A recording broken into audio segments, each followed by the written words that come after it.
Good morning. Am I live? First thing, I am not Telly Tucker. Let's start there. My name is John Hughes. I serve as the EVP of Operations here at the Institute for Advanced Learning and Research, filling in for Mr. Tucker this morning briefly. How's everybody doing this morning? On behalf of Telly Tucker and my ILR colleagues, I offer greetings and a sincere welcome to the 2023 Southern Virginia Regional Housing Summit. I'll tell Telly that was for him. As you may have heard, ILR serves as a regional catalyst for economic transformation.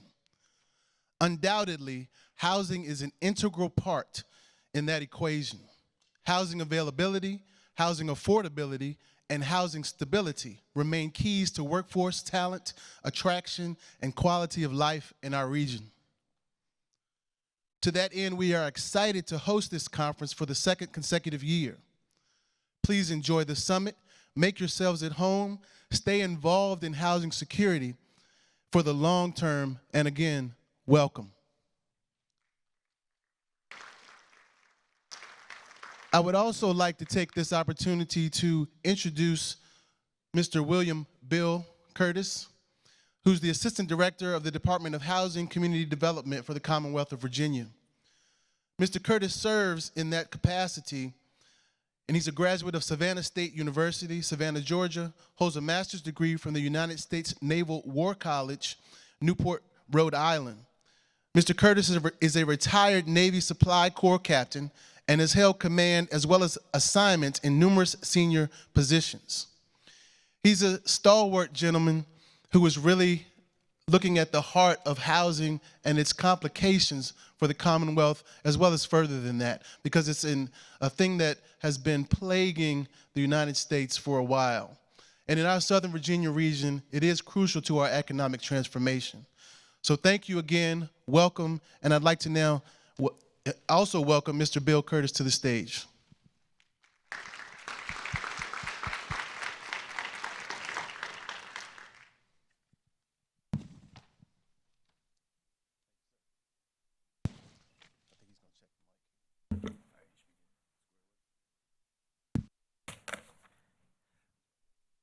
Okay, thank you. Thank you.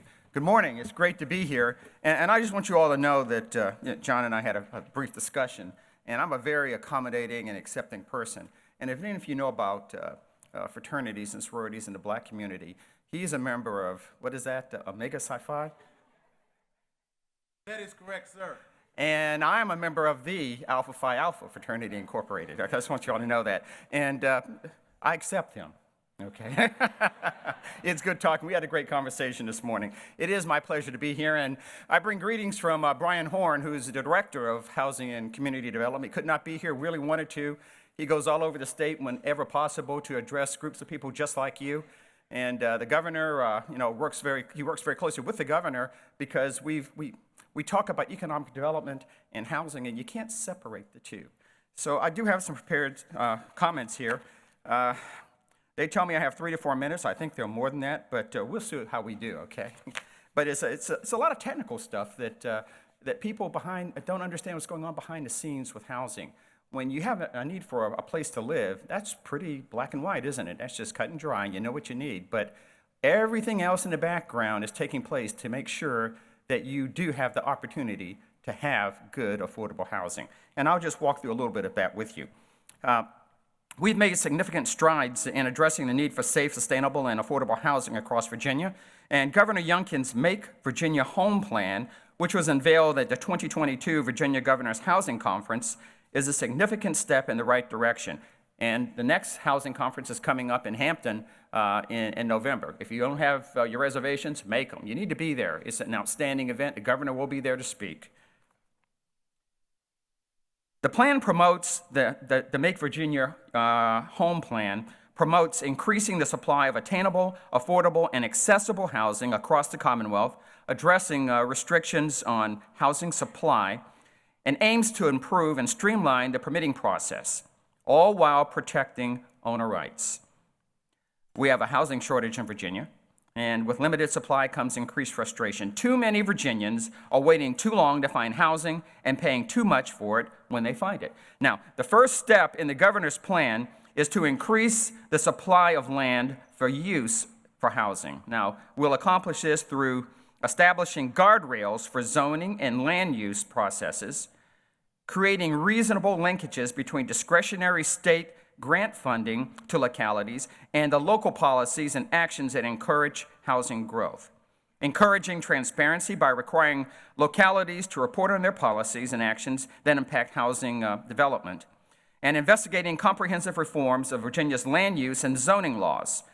That's the first step. Now, when the governor first took over, we did housing listening sessions around the state, and I accompanied him on a number of those. And I made the mistake once of talking to a mayor of a large city, and I said, yeah, we're going to take care of this. First thing we have to do is look at zoning. He looked at me and said, no, the state stays away from zoning. That's a local issue. That's a city issue. I never made that mistake again, okay? Because he's absolutely correct, but we can assist, and that's what the governor is talking about. We need to work with you and help you, because if you want to have more housing, you want to make it affordable, you have to address local planning and zoning. You can't ignore it. But we want to respect the fact that that is a local issue, not a state issue. The next step is the removal of regulatory barriers to housing development. Virginia developers and builders have more ambition than they have options, frustrated by more restrictions coupled with fewer choices. You all feel that. We will alleviate this through providing efficient ways for public and private economic development and infrastructure projects to meet mandated wetland and stream mitigation requirements, streamlining the environmental permitting processes, investigating potential procedural changes in the building code adoption process. Now, the final step in Governor Youngkin's Make Virginia Home Plan is to align our economic development goals with our housing development goals. If we want to achieve economic goals and growth across the Commonwealth, that means we need to have an able workforce to achieve that. We cannot achieve this if we don't have safe, stable, affordable housing for that workforce to live in. To encourage this holistic approach, we will establish public-private partnerships with site selectors, prominently include housing in the Commonwealth's economic development planning and site development process, and legislation to support these key goals passed in the General Assembly during this legislative session with nearly unanimous bipartisan support. That's how important this is. We saw the passage of the Wetland and Stream Replacement Fund, initiating the process to operationalize the existing wetland and stream credits funds to address delays currently experienced by developers while preserving mitigation quality. We also saw the passage of the legislation to leverage state resources by creating more opportunities for engagement, making it easier for local governments to market bonds for more affordable housing, and expanding the availability of gap financing options to affordable housing developers. And that's what we at DHCD do primarily. We fill in those gaps, the funding gaps. Lastly, we saw key legislative action on stop work orders, providing for the recovery of litigation costs from the locality when a stop work order is issued on a housing development project that is successfully appealed through the courts. Many of you will be very happy to hear that. But it's not just housing, and this is important. We're also committed to closing the digital divide and ensuring access to high-speed internet throughout Virginia. People who have a home want to have access to internet. And if you want to build jobs, you got to have access to internet. If you want to have education enhancements, you got to have access to internet. The Commonwealth has already made great progress on this front, allocating over $935 million in state and federal funding to extend broadband infrastructure to over 388,000 locations in 80 cities and counties across the Commonwealth. With the data DHCD has collected through our broadband mapping efforts, we know that there are still hundreds of thousands of locations throughout the Commonwealth that lack access to high-speed internet. We must continue to have input from local governments and broadband providers to develop the best course of action. Virginia was excited to receive the $1.4 billion allocation of federal BEAD funding to continue our efforts and close the digital divide. This is a federal level, hundreds of just billions of dollars, and that is the Broadband Access, Equity, and Deployment Fund. And we recently announced that Virginia is the first in the nation to submit all required BEAD plans with the submission of the initial proposal, Volume 2, to the National Telecommunications and Information Administration, which includes the adoption of public comment. The submission of plans and initial proposals are the final step for Virginia to access its $1.4 billion allocation to deploy high-speed internet across areas without broadband in the Commonwealth. The next step in the BEAD program involves a challenge process that confirms that all locations lacking access to high-speed internet and not part of an existing deployment project are included in this initiative. We're excited for the next steps in this process and to connect all Virginians with the infrastructure they need to thrive in today's digital world. It's wonderful to be here today with each of you as I look forward to a regional approach to improve housing and in our communities. DHCD is a strong partner of Southern Virginia, and we're excited to be a part of so many infrastructure projects happening here. Just here in Danville, DHCD has committed $5 million towards the White Mill project through the Industrial Revitalization Fund, IRF program. The IRF will be part of the first phase, which is projected to generate over $34 million in capital investment and over 100 new jobs. What's truly inspiring about the project is that it started with a comparatively small $25,000 grant through DHCD's Virginia Main Street program, matched by city funds, which developed a comprehensive, data-driven, inspirational, and aspirational vision for the building. Many of you are probably familiar with it. This small investment has generated millions more in investments, both public and private. It underscores how state resources can be leveraged effectively with local and private funds. We've made incredible strides to make Virginia the best place to live, work, and raise a family, but there's still much more to be done. DHCD remains your committed partner for building better communities, and we look forward to the opportunity to continue that great work together in the future.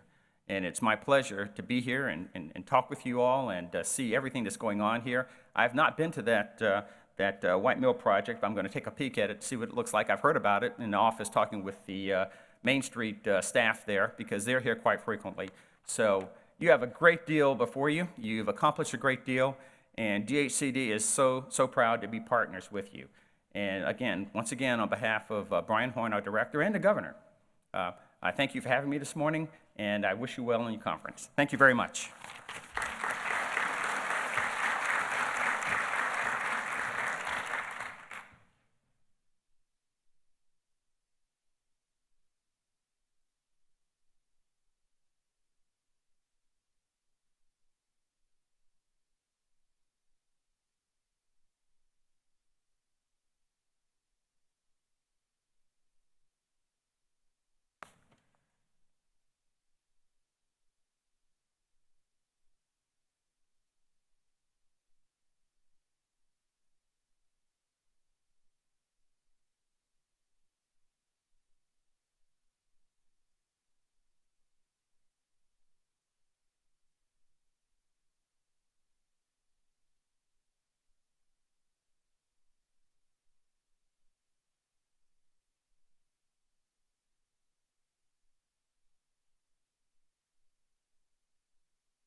Good morning.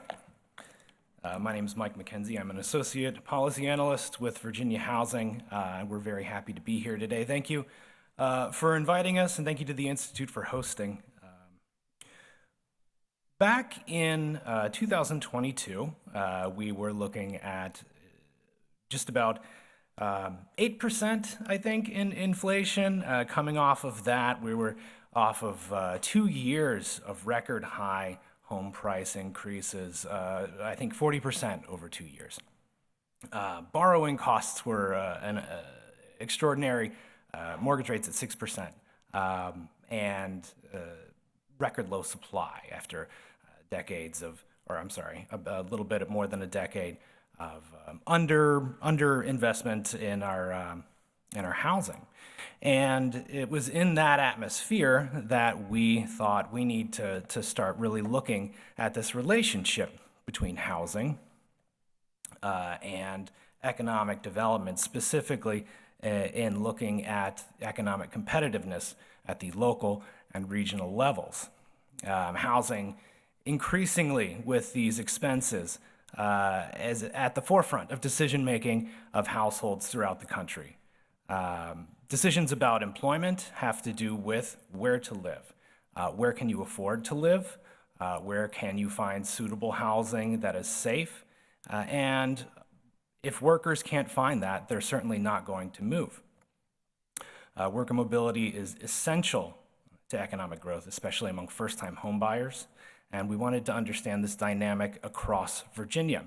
And so we contracted with Chmura Economics and Analytics to understand this relationship, explore the role of housing in local and state economic competitiveness through interviews, through focus groups, which I think a number of you participated in, and thank you so much for that, to document examples of other regions and states that have successfully integrated their economic development and housing strategies, as well as to identify next steps in aligning economic development and housing needs and goals that we can work through as a public, private sector, and the report, which we are currently finalizing in collaboration with our partners in the governor's office, as well as with the chamber and DHCD, is something that we absolutely are very eager to share with you very soon. And we've got Patrick with Chmura here to talk about at a high level what we initially found in this report and what we're doing moving forward.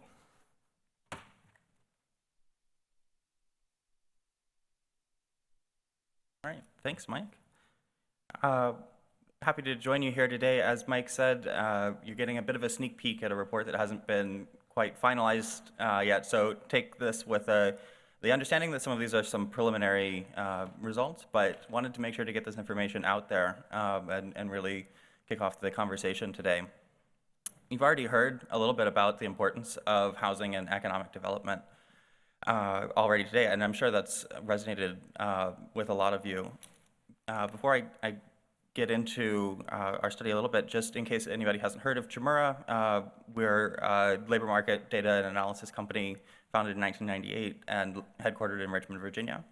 We're a team of economists, data scientists, statisticians, and business professionals who really seek excellence, client satisfaction, and success in all that we do. That commitment to studying things in our home state and to finding meaningful results here really drove a lot of this study.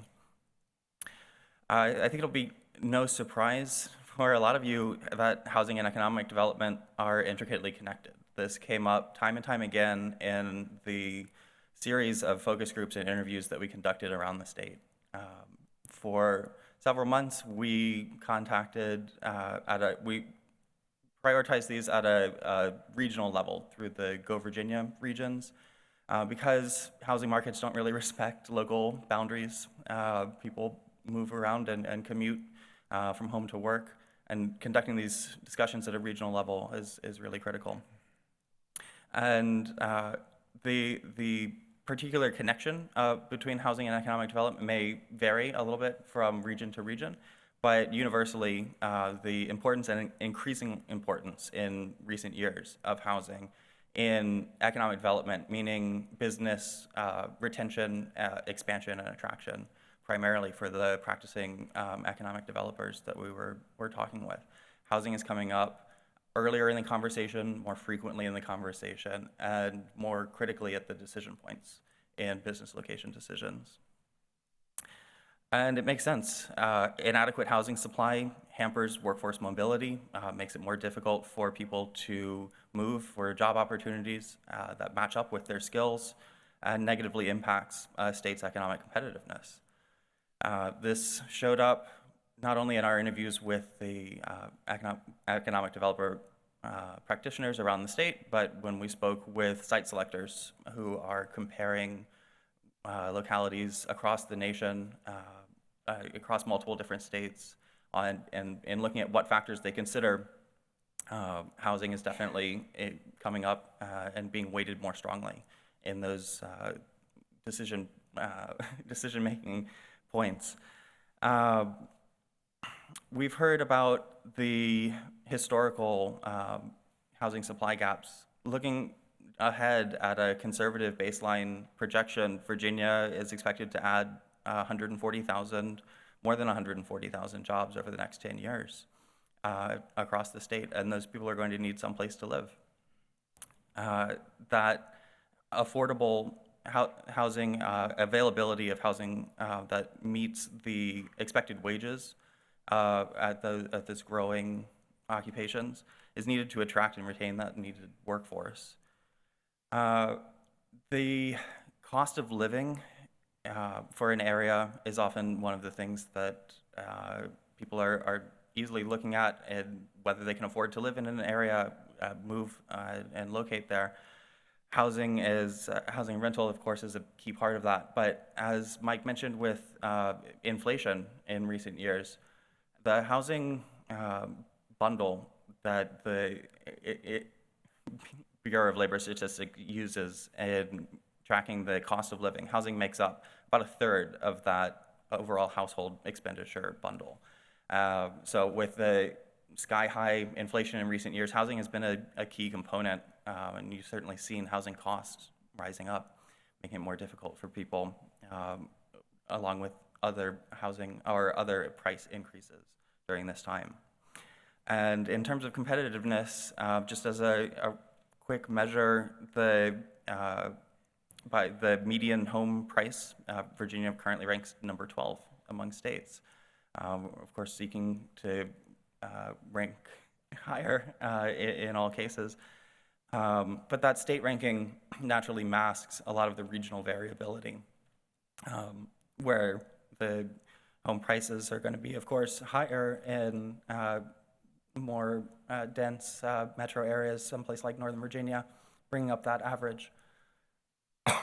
Excuse me.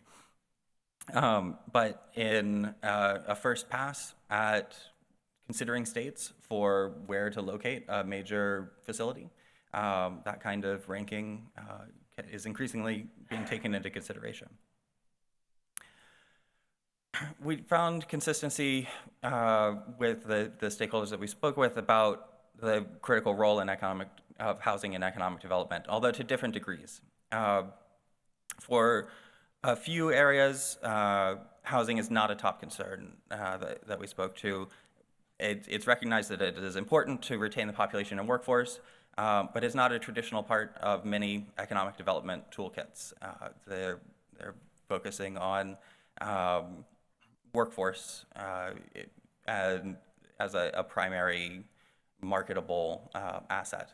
And of course, backing up that workforce needs to be able to live in the area and stay and commute to a job. So housing comes in that point. But for even more of the communities that we spoke with, we're at this next level where housing is emerging as an issue for the day-to-day work of economic development practitioners in a way that it really hasn't been before. Workforce, it continues to be top number one or number two issue, and housing, again, is playing into that. For some communities that, particularly rural communities with a major site that you're looking to fill with a particularly large, say, manufacturer, housing is being considered an important component of that site preparation, actually. The question might not come up at the start of a site selection process, but housing's going to come up at some point as a company is considering where to build a plant and maybe driving around the neighborhood and looking for where am I actually going to live? Where are my workers actually going to live? And where are they going to come from to fill thousands of jobs at a major development? And for a couple of areas around the state, housing availability is a well-known issue. It's coming up in a majority of requests for proposals or for information. And local employers are starting to get involved. They are seeing affect their ability to retain workers and are looking for ways to help and to ensure that they can attract the talent that they need to succeed. We found several common barriers to housing supply, recognizing its importance here for a slightly different perspective on economic development. And we've already heard a few of the barriers here, but some common barriers included unavailable resources. This could be land in built-up areas or in areas where maybe the geography is not helpful, a particularly rocky or mountainous area, reducing land availability. Construction workers also were a key resource that was less available. The regulations, of course, zoning and permitting at the local level is difficult to address at the state level, as we heard, but the navigating the differences in localities, and particularly the potential conflict between desire for growth and zoning laws that don't match up with those growth plans. Restrict the housing projects, slow them down, and add costs for developers to try to make that budget out. We saw a lack of infrastructure and utilities that make it, again, add to the cost of developing throughout these regions, especially in rural regions, stretching those infrastructure elements out to reach new locations and develop housing can, if passed on to the housing development, can significantly add to the cost and make it more difficult to then sell at an affordable level.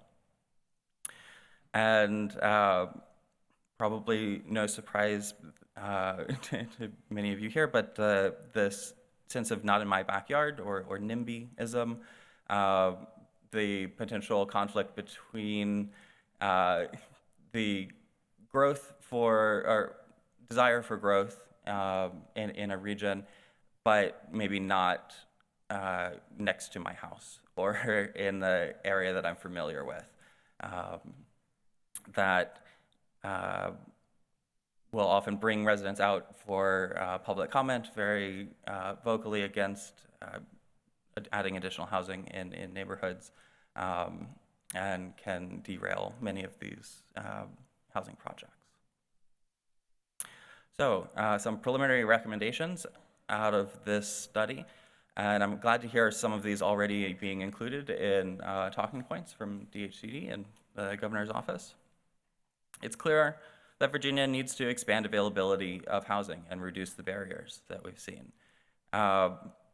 This includes updating zoning. The zoning laws need to be consistent with plans for growth, and also consider some housing innovations since they've last been updated, especially around things like manufactured housing, which have been increasing in availability and reducing cost and greater stronger materials and more of a viable option for affordability.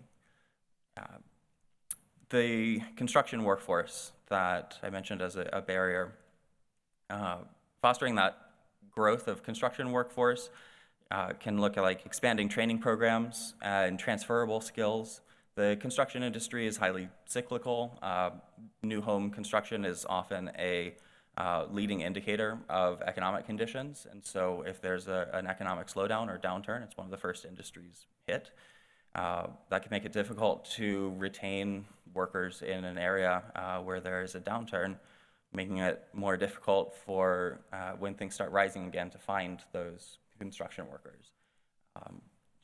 Training for transitions to occupations and industries where those transferable skills are still valued can retain those workers in the region and make it a little bit easier to restart growth during upswings. There's a need for additional financing options. We heard a couple of the gap financing examples. This also couldn't look more like partnering with regional employers on things like mortgage assistance. We spoke with a few employers and banks that are looking at the down payment assistance, mortgage assistance as a benefit that they can offer to attract employees, to keep them in an area, make them choose their site. It's a really promising option there. Lowering the cost of regulation, streamlining the permitting and review process, much like we've heard already, is being under consideration and passing. We need to build on efforts positioning housing as a pillar for economic development. It's understood that housing plays a role in economic development, but maybe not to the extent that we're uncovering in this study. And really positioning it as a pillar can highlight its importance. Economic development goals need to be incorporated in housing plans. If there's a plan to attract multiple major employers over X number of years, is there a corresponding housing plan in place consistent with that expected growth, where those employers are expected to locate, where the workers would need to live, and at what price points that those are expected? Similarly, housing needs to be incorporated into the economic development plans. Is the plan for growth in economic development and business attraction and expansion consistent with the desires of the community, and placement of housing and where these people can work and live? That ties right into the economic growth and housing being inseparable and aligning those economic and housing planning efforts. We need to look at ensuring that communities have the capacity and flexibility for various financing options, state and local dollars, to address some of those bigger barriers, from site preparation, some of those infrastructure needs that we spoke about, to workforce housing, consistent with area median incomes and the wages that are being paid. This is an opportunity for greater collaboration among agencies such as DHCD, Virginia Housing, Virginia Economic Development Partnership, that may not be traditionally speaking about and considering these hand in hand, but a real opportunity for positioning Virginia as a leader on this issue around the collaboration between housing and economic development. There's a dearth of housing data availability and transparency. Interestingly, we spoke with economic developers who are kind of filling this need for being able to describe their local labor markets in a few different ways, either relying on older reports pre-COVID that can let them drill down into things like like housing availability and prices, or going on to Zillow and taking a snapshot on a day as a snapshot of what the local labor market looks like today. That's not going to give the full picture of what is going on in housing, and is not a plan that they can point to about what they have, what the community is planning for housing. So there's a need here for increasing that data availability and making it more public and publicly available. We're here at a regional housing conference, so of course we need a regional approach, and this is really critical when considering labor markets and housing markets. The picture here shows a 45-minute drive time around Danville, stretching across the border into North Carolina, stretching across multiple localities. Although many of these laws and regulations are structured around at the locality level, around a city or a county, the housing markets and labor sheds don't stop at those same boundaries. To really consider the needs of Virginians and address the housing crisis, these kinds of regional collaborative summits and discussions are really critical. And in increasing engagement with private employers, as I mentioned earlier, there's an appetite from especially large employers key to local markets who are having trouble retaining workers, who are having difficulty attracting top talent that they need. They're looking for ways to help in many cases. And there's an opportunity for these public-private partnerships to provide a structure to make sure that is consistent with additional regional goals, that funds and efforts are put to the best and highest use. This collaboration between states, localities, and major employers in the form of public-private partnerships has several historical examples of success, can be used to develop key infrastructure, can assist filling in some of those financing gaps, and even directly construct housing in some cases. Again, this is an opportunity to promote Virginia as a leader in housing innovation and also attract businesses that support that innovation through this collaborative effort.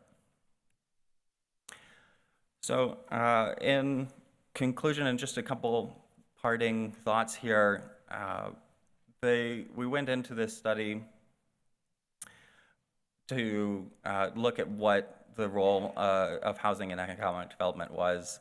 We spoke with more than 70 stakeholders across Virginia and national site selection consultants used to comparing states along these competitive lines. And the overall takeaway and consensus, housing supply gaps inhibit that worker mobility, job opportunities, and are affecting economic competitiveness. It's clear that the sustainable economic development plan for a region needs to be supported by a corresponding housing development strategy. Again, if you're looking at attracting a large employer, that has been a traditional goal of economic development, that next piece of where are those workers coming from, where are they going to live, needs to be added on in that consideration. The solutions to address housing needs can't all come from the state level and can't all come from the local level. They need to be state, regional, and local at the various areas that they can hit in order to impact this crisis. And that, as I've mentioned a couple of times now, that regional approach, crossing the boundaries here, such as this summit, have come up in these discussions, not just in talking with stakeholders around this region, but in talking with people around the state, mentioning, hey, there was this summit in Danville the other year, and that is maybe something that we should spread to other communities. These kinds of regional conversations centered around housing and economic development are considered a best practice and really a unique opportunity for addressing housing and economic development needs, as I hope you'll be able to do today. So thank you.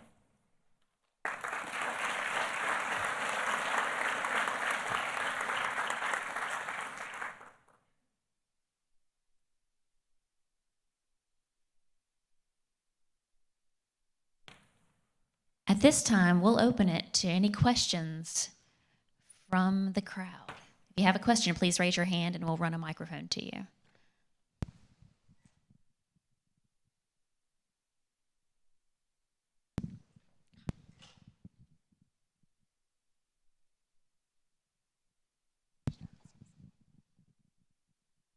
In your research, have you identified a success story where employers do work collaboratively with local businesses and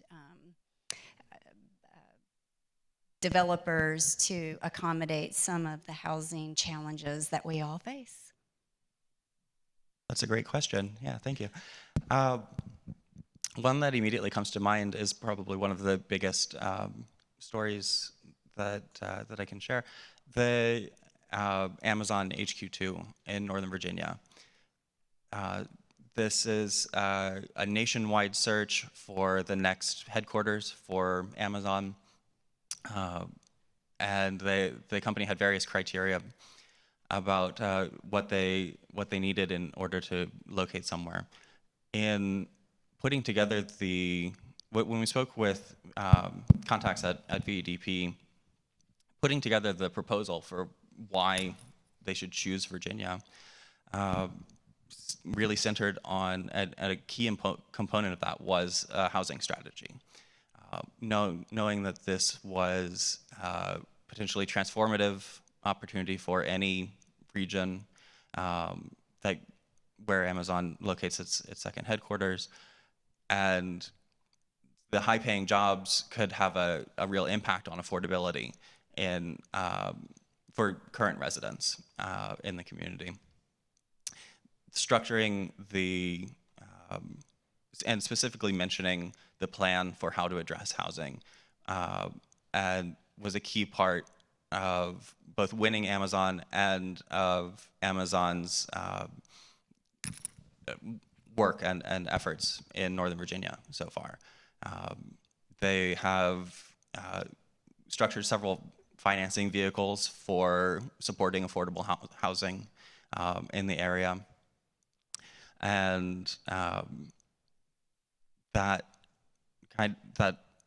is a probably much larger example than we might see in some of these other communities, but does provide a good kind of outline of where it has been successful from attracting through actually building the site and attracting workers and seeing it in practice play out.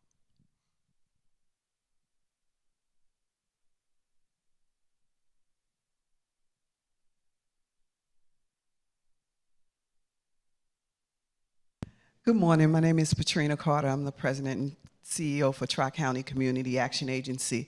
And oftentimes what we're finding around affordable housing is that the stock hasn't changed, but the people who reside there now have changed due to some large companies coming in. So what do you propose that maybe the local zoning does? As I know in New York City, one of the things that they're doing now is limiting the number of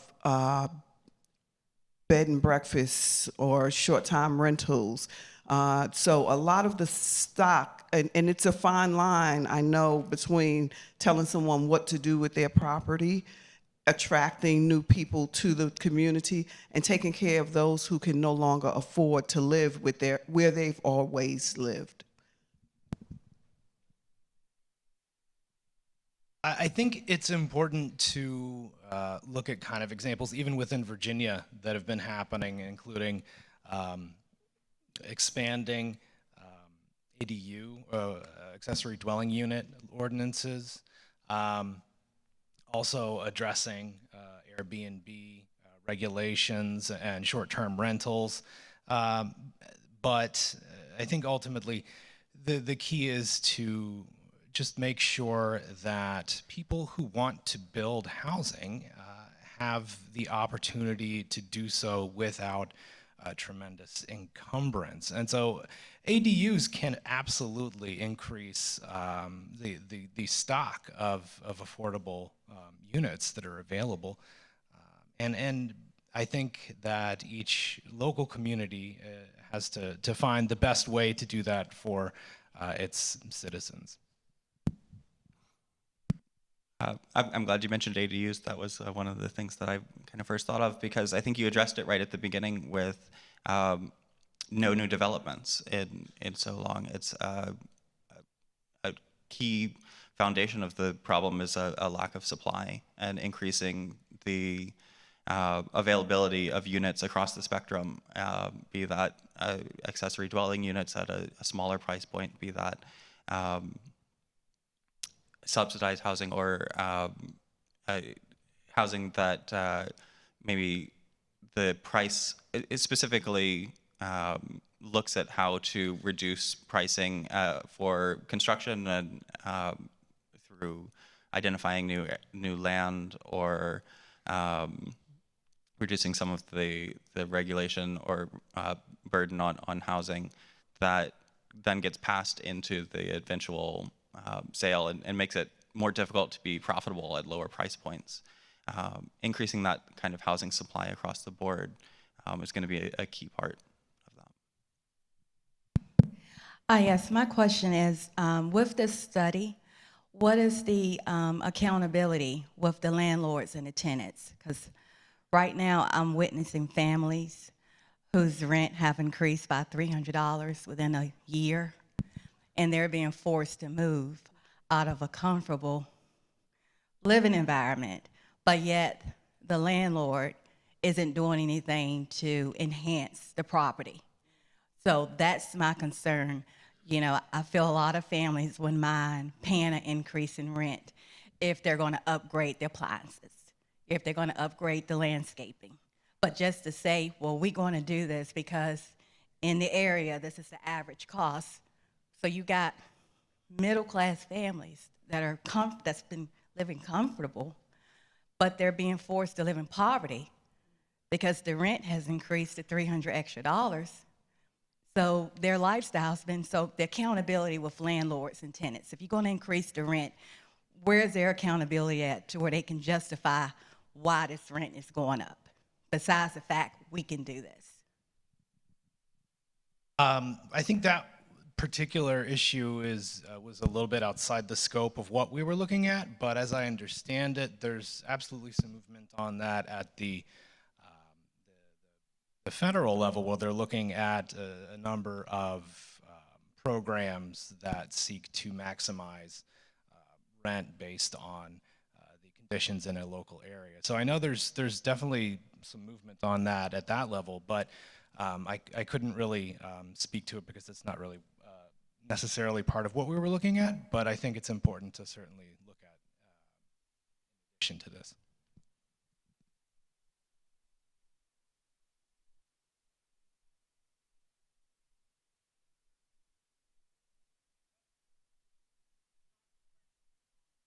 Housing for the rural areas and the low income. Can you explain to me why he wants to do away with the Reggie funds?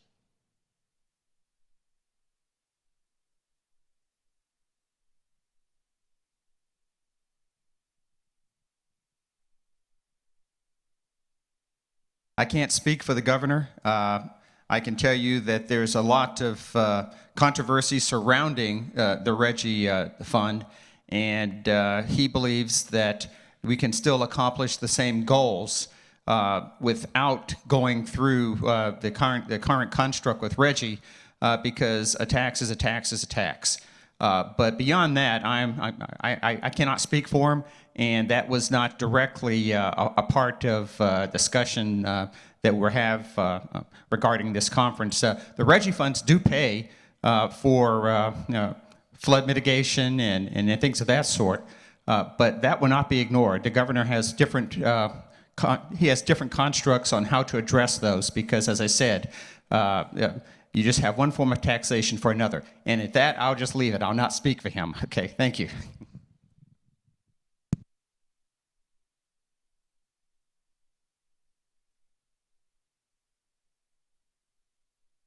Any other questions?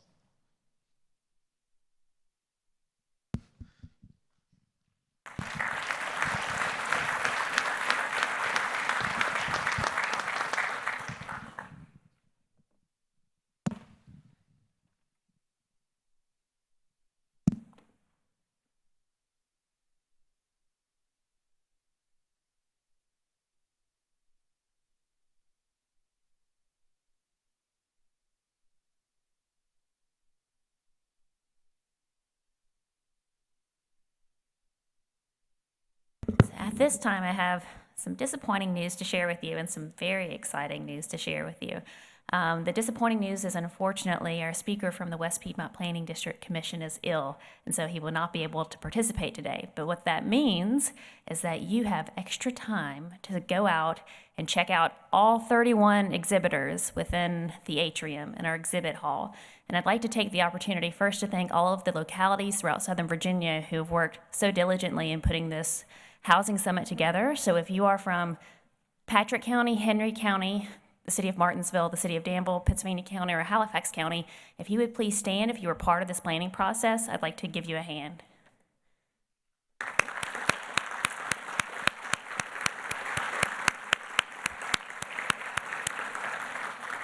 Also, so speaking of those 31 exhibitors, those are our 31 sponsors for this event. So this showcases to you all, especially the private sector development teams out in the audience, the significant interest in housing development throughout the entire region. At this time, I'd like to thank our premier sponsor, Virginia Housing, our presenting sponsors, Dewberry and the Institute for Advanced Learning and Research, platinum sponsors, Caesars Virginia, Lester Building Supply, the Danville Redevelopment and Housing Authority, our gold sponsors, Blair Construction, Solex Architecture, Movement Mortgage, the Southern Virginia Regional Alliance, the Dan River Region Association of Realtors, Town Homes at Heritage, Hometown Holdings, Chandler Concrete, Talbert Building Supply, LE&D Professionals, Riverside Roof Truss, and Armstrong Civil. And our silver sponsors, Southside Investing, who you'll hear from a little later today about one of their projects, Sova Legal, First National Bank, American National Bank, Catherine Schoonover Insurance, Danville Community College, the Harvest Foundation, Martinsville, Henry, and Patrick Counties Association of Realtors, the Danville Neighborhood Development Corporation, Wilkins & Company Realtors, and finally our bronze sponsors, Danville, Pittsylvania County, Habitat for Humanity, Hurt and Profit, and A1 Protection. So let's please give our sponsors a round of applause, and thank you so much for your support of this event today. Now, at this time, you are free to go and wander the exhibit hall. Also, please visit our localities who are represented in the rear of this room. We will give you a 5-minute warning. We'll meet back in here at 10:15 for the next segment, but we will give you a 5-minute warning when you need to come back to your seats. Thank you very much. Alliance is the marketing arm, the economic development marketing arm for communities located in Southern Virginia, which span from Patrick County going east towards Halifax County. We do have, I believe, almost all of our board members here today. If you are on the board of the SVRA, if you could please stand and be recognized. Oops.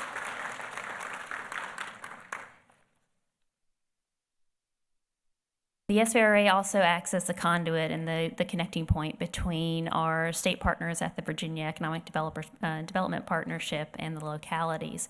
So any leads generated through that state organization do funnel through SVRA before making their ways into the localities. I'm here to give a brief overview just to set the stage of what's happening in Southern Virginia and why this particular summit is of key importance. Housing is part of economic development and is so needed in order to continue to support the growth that's taking place. When working with clients, there are 3 key points that we drive home regarding the Southern Virginia region. One, that this is an accessible region. It's located within a day's drive of more than 60% of the U.S. population and over 2/3 of the U.S. industrial base. It's affordable, the cost of living and the cost of doing business just by locating within this community, within this region, is 18% below the national average. And if you keep up with the press releases pumping out of this region, you'll know that not only do we work with clients in the Southeast, we recruit heavily from the Northeast and the West Coast, which increases that cost of living and that cost savings to up to 30%. And of course, we have a large amount of foreign direct investment making its way into the Southern Virginia region, which increases that 18% up to 40%. And again, that's just by locating within the community due to our tax structure and low-cost environment. Also, the community and the region has invested heavily in workforce development opportunities in partnership with our K through 12 public school systems, our community colleges, as well as higher education institutions such as the Institute for Advanced Learning and Research. So we're able to set ourselves apart by providing a pipeline, a strong pipeline of skilled labor within our market. In addition to those key benefits, we have invested heavily in a number of what we call shovel-ready sites. These are sites that are typically publicly owned, have access to utility and transportation infrastructure, and also have some form of due diligence and/or grading as part of them. We have 31 shovel-ready sites that range from a minimum of 25 acres up to what you'll hear from a little later on in the presentation, up to 3,500 acres. We also have invested in shell buildings, industrial buildings, to help increase the speed to market for operations for our manufacturing community. And these range between 27,000 square feet up to 100,000 square feet. A really interesting point that we've heard recently from our partners at the state is that Southern Virginia is home to the only publicly owned and privately owned shell buildings in the entire Commonwealth. This helps set us apart and market our community at a stronger and value-added position.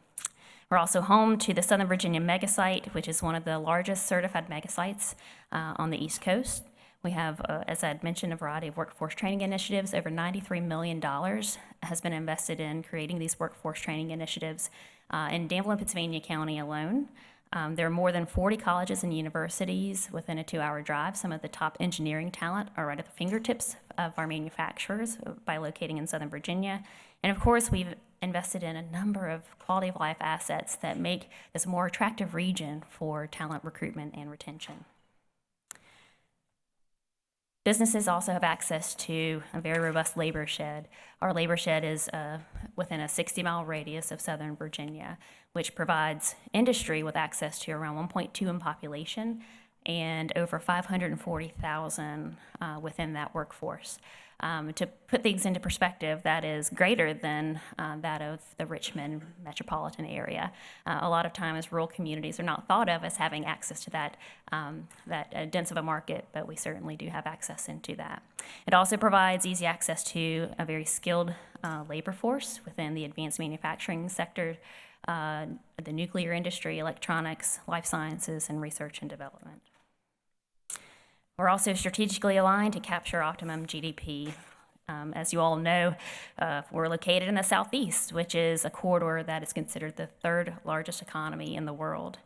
Our region has invested and are targeting sectors for recruitment that are based on regional strengths. So we look at the assets that we can offer companies and then target those industries for recruitment. This ensures longevity and success within our market. We have invested, as I'd mentioned, over $93 million and more within converting legacy workforce initiatives into ones that cater to not only the needs of manufacturers today, but to ensure that they have access to a skilled labor force to meet their needs for generations to come. And we are known for regional collaboration throughout Southern Virginia. We have partnered on the development of industrial parks, training programs, site developments, and ensuring that once a company is located within the community, they remain in the community and continue to grow. Now, looking at the GDP, as we all know, this is the total value of goods and services produced by a region. In 2022, the GDP in Southern Virginia actually expanded to 9.5%, which is just above the national average. This value is around 7.9, just under $8 billion. When you drill down into the industry sectors, of course, manufacturing, we have always been a manufacturing community. So, of course, manufacturing contributed the largest portion to the GDP, which equated to around $2.4 billion. If you drill down even further, just as an example, high-performance manufacturing was a key driver within the advanced manufacturing sector. These industries include aerospace, automotive, electronics, energy, additive manufacturing, and precision automation. So if you just simply step outside of the institute where we are today, look around, you'll see a large number of industry within this business park who qualify within this industry sector. What's interesting about this industry sector is growing, especially within our community. In the last 10 years, we've seen employment increase about 2.2% each year. Wages increase around 2% each year. The average wages within this industry currently are around $47,000 in annual wages, especially on the production side of this industry. But we're seeing those numbers transition and grow. We've also seen an increase in the number of establishments within this industry sector. So in 2012, there were 54 businesses within our region that qualify as a high-performance manufacturing establishment. Today, there's 64, and if you look, what's really interesting to see is that jump just happened really within the past year. So you're seeing new industry open and grow within the Southern Virginia region. This equates to around $300 million of the $2 billion of GDP within our market. If you look at the industry average, this, of course, industry is growing at about 5.7%, which is above the national average at 3.3%. If you drill down even further, because I know you all love data in this room, a qualifying industry or a subsector of this industry is motor vehicle body and trailer manufacturing. We all are familiar with a recent announcement a few years ago of Morgan Olson. This is an example of one within this subsector. This has generated a almost 27% increase of employment within the subsector within our region, and totals around 539 jobs.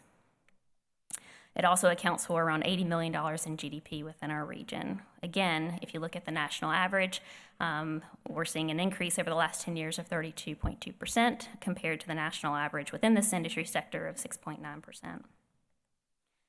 So what does this mean? Well, it means that we have a very productive workforce, one that is helping to generate revenue within our region for our local employers, but it also means that there's something in the water, right? There's a secret sauce within our labor force and our talent that has been an attracting factor to not only those within the high-performance manufacturing sector, but in a number of our targeted industry sectors. And since fiscal year 2017, we've announced over 5,300 new jobs into the market and over $1.5 billion of new investment.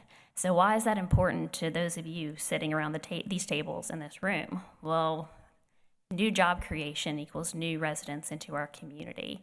And in order to continue to add to the population, in order to continue to ensure that our manufacturers, our employers, are able to successfully recruit and retain employees, they need access to quality, affordable housing options. And that is both on the leased side of things, those who want to purchase homes.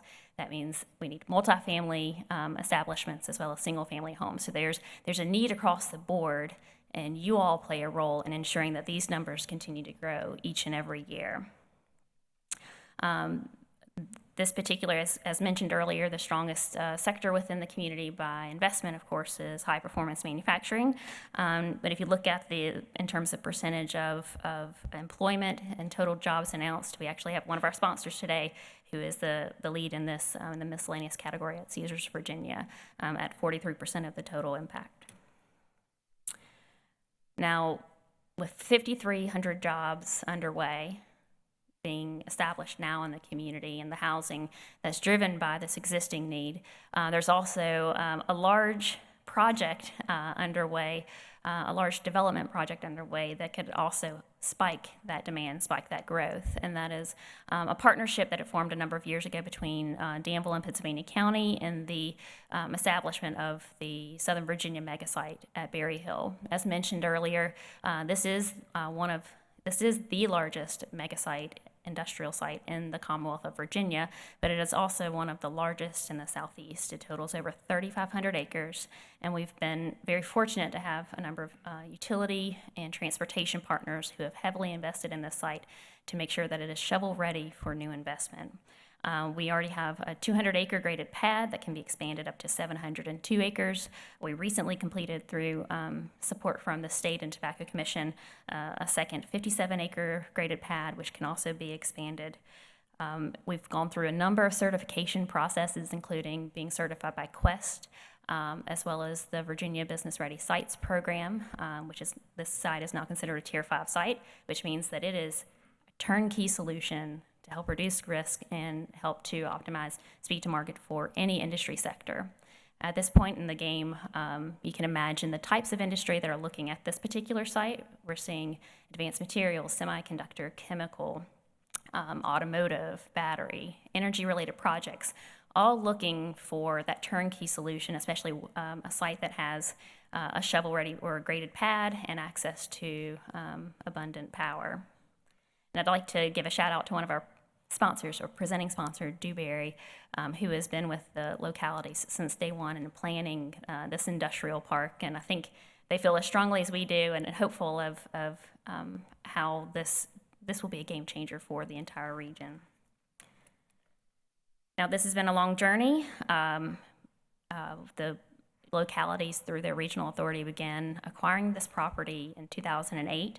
So you'll see a lot of green on this little roadmap, which means that we were acquiring, we were planning, we were fundraising in order to begin putting a shovel in the ground to make this particular site more marketable. And that really didn't happen. That first shovel in the ground did not happen until 2018. So let's just say this site wasn't truly marketable to prospects until this period of time. But you can see each year after 2018, there has been incremental process and achievements in ensuring that we are making this particular property as ready as we possibly can. Now, again, going back to 2018 being a very important year, you can see the level of activity that has taken place on the site since the shovel went into the ground, since grading began to prepare the site. Another key milestone was in 2021 when we did receive that certification, that national, actually internationally regarded certification, that stamp of approval, but that this is a site that's ready to go. As you can see, and I'm not going to go through each and every project that we have engaged with, but especially since that 2021 certification, we have been the finalist for several major, some not announced, some announced projects, some ranging from, in the smallest pad size, a couple $100 million and several hundred jobs, to, if you see at the bottom, the largest project, a $68 billion project, which would have resulted in 17,000 jobs. What an impact that would make, not only on the city of Danville and Pittsylvania County, but on the entire region, because each and every individual industry that we work with has a supplier base that they need to bring along with them. They have customers that they'll need to serve. And so there is a substantial multiplier effect within the industrial base that or the industries that we're working with. And looking at the targeted industries for this particular site, the multiplier has ranged anywhere between the low end of 1.5 to a higher end of over 4.2. So that's for every one job created on that site, it results in 1.5 to 4.2 additional jobs to support its operations. So again, how do we prepare the region for this growth? Understanding the substantial interest within this site, understanding the growth that has already taken place within our market. It all comes down to everyone in this room. Housing impacts our success and overall regional growth. Not only does it enrich the quality of life, it increases the GDP through the creation of construction jobs and service jobs, as we had heard earlier from our state partners and representatives from Chimera. It creates income, jobs, revenue for not only businesses, but also revenue for our localities that goes back into supporting our day-to-day services. And of course, it helps with the attraction and retention of employees for higher satisfaction and dependability. So at this time, now that we're all excited about regional growth and opportunity, I'm going to turn it over to our regional partners. Each locality has prepared a sampling of opportunities within their city or county, and they're going to quickly go through what those opportunities are, and if any of these projects are of interest to you, I highly recommend for you to go visit them on our next break at the rear of the room. Each locality has a table, they have marketing materials to share with you, and I'm sure they have a card or two to distribute to follow up with you with additional information. So at this time, I'm thrilled to have on the stage several of my colleagues, and I will name them now, and I'll let them come up in that order. First is Susan McCullough from the City of Danville. Susan is the Division Director of Housing and Development. Emily Ragsdale, who's the Director of Community Development from Pittsylvania County. Aaron Rawls, who's the Vice Mayor of the City of Martinsville. Patrick Cooper, the Director of Economic Development for Patrick County, Lee Clark, the Director of Zoning and Inspections for Henry County, and Christy Johnson, the Executive Director of the Industrial Development Authority for Halifax County. So join me in welcoming these individuals to the stage.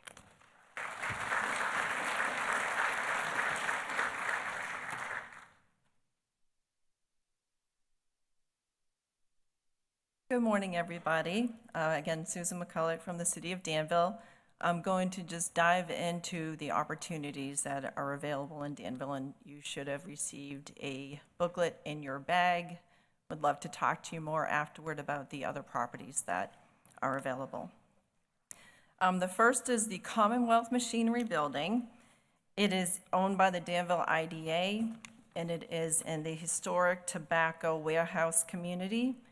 34,488 square feet and 3 stories, and you can tell as you look at it, it's really neat. It's been kind of cobbled together through the years, so it has a lot of personality and opportunity. There is water, sewer, and gas access, and this historic building, it's eligible for state and federal historic tax credits. It was built in 1855 as a tobacco factory by Major William Sutherland. Then it was renovated to be a prison for Union prisoners during the Civil War.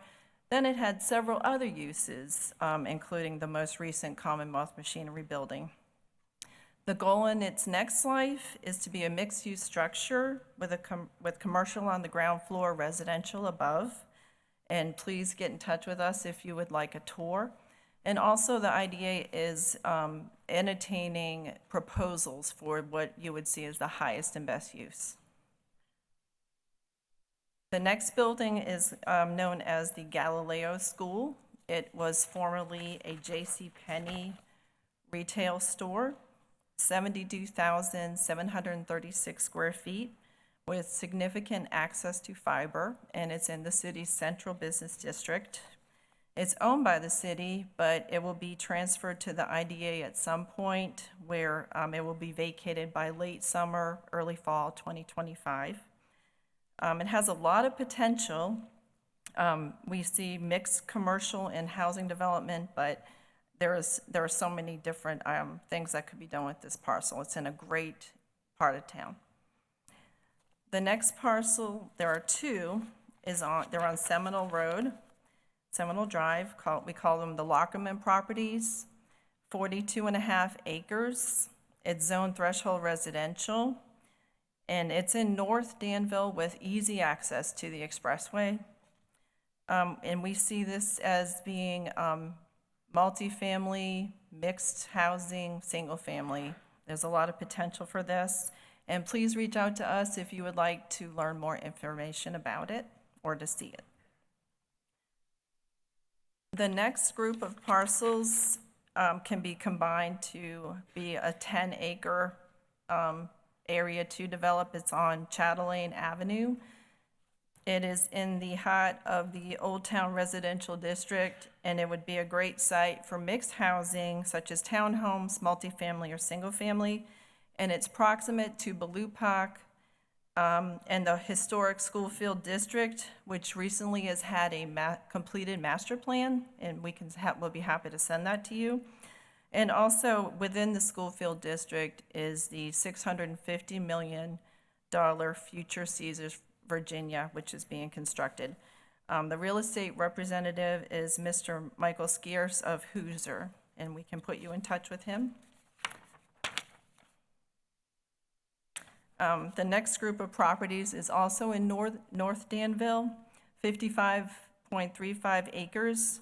And if you see where the trees have been cleared, that is the site of the future View at Franklin.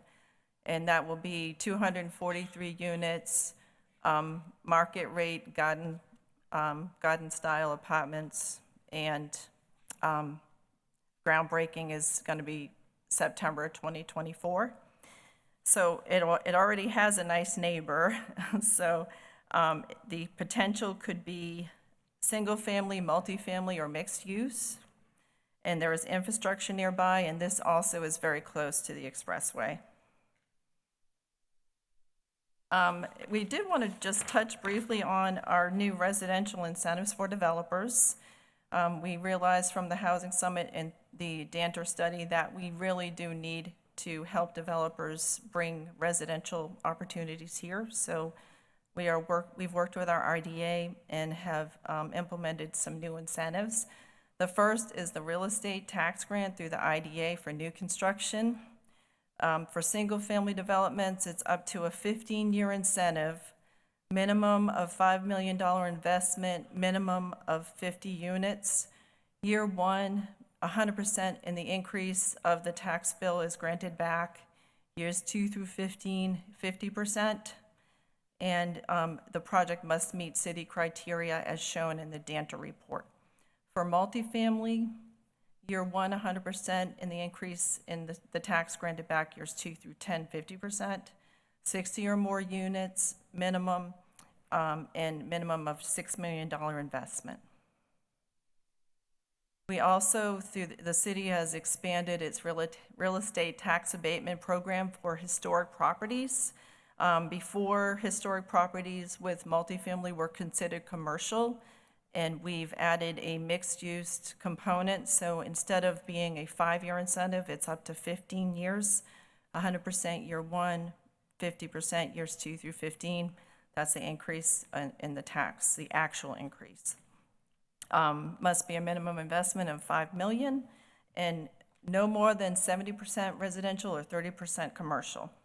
We also would like to see the project have the final CO in 2 years. For new construction and infill, there is a reimbursement grant now through our IDA. Same minimum investment requirements as with the real estate tax grant. Must meet the Danter, the city criteria shown in the Danter report. The development must be completed in 5 years.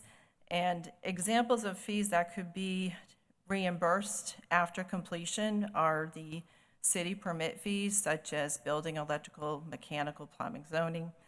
And then we work with developers on a case-by-case basis for other reimbursements that may be requested. And this could be one example, a turning lane reimbursement. Again, after the project is built and done according to what has been agreed upon by the city and developer. These are 2 ordinances already on the books through the city from our public works and utilities departments, roadwork assistance, as well as residential reimbursement for expenditures that are needed to be spent to drive improvements to a subdivision.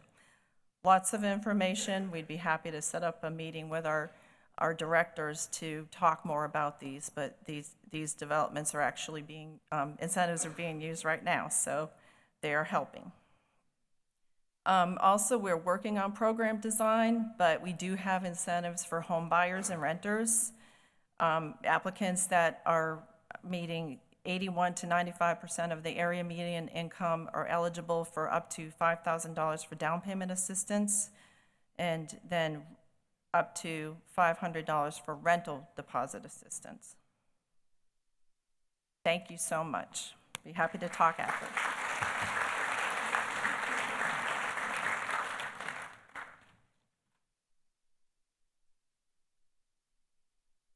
Hi, I'm Emily Ragsdale. I'm the Director of Community Development for Pittsylvania County. And I'm going to take a little bit different approach to our presentation. The county, as you can see, we've got just under 60,000 as a population. And our population per square mile is about 62.4. So as you can tell, we're a rural county. So we have a lot of vacant land. The county does not really purchase property for development purposes outside of our industrial parks. But I do want to highlight some areas that we do anticipate growth in the future and that we would encourage housing to locate in. So the first is our Southern Virginia mega site at Berry Hill. It's kind of hard to see in this map, and I apologize about that, but as you can see, the areas shown in green are actually vacant land that are designated as medium to high density residential in our comprehensive plan. So the blue line, as well as the black line, that's our water and sewer infrastructure that's currently available in that area. And this is about a 10-mile properties within a 10-mile radius of Berry Hill. So we see that as being definitely an area that we will see growth in the future, especially as Berry Hill continues to develop. And as you can see, there's quite a bit of vacant land that is ripe for development. Approximately 35,000 acres that are vacant within that 10-mile radius around Berry Hill that's located in the county. I'm not going to talk a whole lot about this project, but this is one of the projects. I'm not sure why that map is off, but you'll hear about later. It was actually a project that was sparked by its location to Berry Hill. And while we worked with these developers, the county realized that our zoning ordinance was extremely outdated. It was adopted in 1991, and we had not done any comprehensive updates since then. We're currently in the process of an update, but that was not going to help this development. We had large lot sizes that would not allow for our residential planned unit development district to function the way that a PUD should, and encourage dense development, and allow these properties to be subdivided and sold to individual homeowners. So we worked with the developers to reduce our lot sizes, to make some other accommodations, amendments to our ordinance to really encourage this type of development so that we can provide housing in dense areas and not lose the agricultural rural nature that our county is known for. Next is Cane Creek Industrial Park. This is located in Ringgold, out 58 East. And within the 10-mile radius, we have about 41,000 vacant acres of land that is zoned either agricultural or residential and is designated as medium to high density residential in our comprehensive plan. This area does have a lot of properties that are served by public water and sewer. So as you can see, it's located right outside of the city of Danville. So you have, quick access to the city for amenities and quality of life things that we are not yet providing in that area, but hope to in the future. So we think that this is going to be a great area for development. In the northern part of the county, we have the Hurt Industrial Park. This is located not far from the city of Lynchburg, right outside the town of Alta Vista. So as you can tell, the county covers a great distance. But within this 10-mile radius, we have about 32,500 acres that are vacant currently and ripe for housing developments. Next is our Mount Hermon community. Now, this is not located around an industrial park, but it is one of our most developed areas in the county, and we continue to see a lot of growth. It's a very desirable place to live. There's a very desirable elementary school that is in this area. So we continue to see a lot of growth. We have a lot of water and sewer development in this area, and that continues to be expanded. And will be expanded in the future. But within this area alone, this 10-mile radius around this community, we have about 35,200 acres that are currently vacant. So as you can tell, we have a lot of vacant land that is prime for development that we know in the future we will be able to accommodate housing on to meet any future potential needs. Additionally, the county continues to work to expand our water and sewer network. We just finished a water and sewer master plan update. We're in the process of doing a total zoning ordinance rewrite. So we're looking at things from allowing accessory dwelling units, which we have never allowed in the past, to increasing the number of dwellings allowed on certain properties, certain zoned properties within the county. And a variety of other ways that we can reduce the burden on developers to develop housing within the community and help support growth. So we're not taking questions at this time, but my contact information is on the screen, and I'd be happy to talk to any of you if you have questions or would like further information. And at this time, I'd like to introduce Aaron Rawls, the Vice Mayor of the City of Martinsville.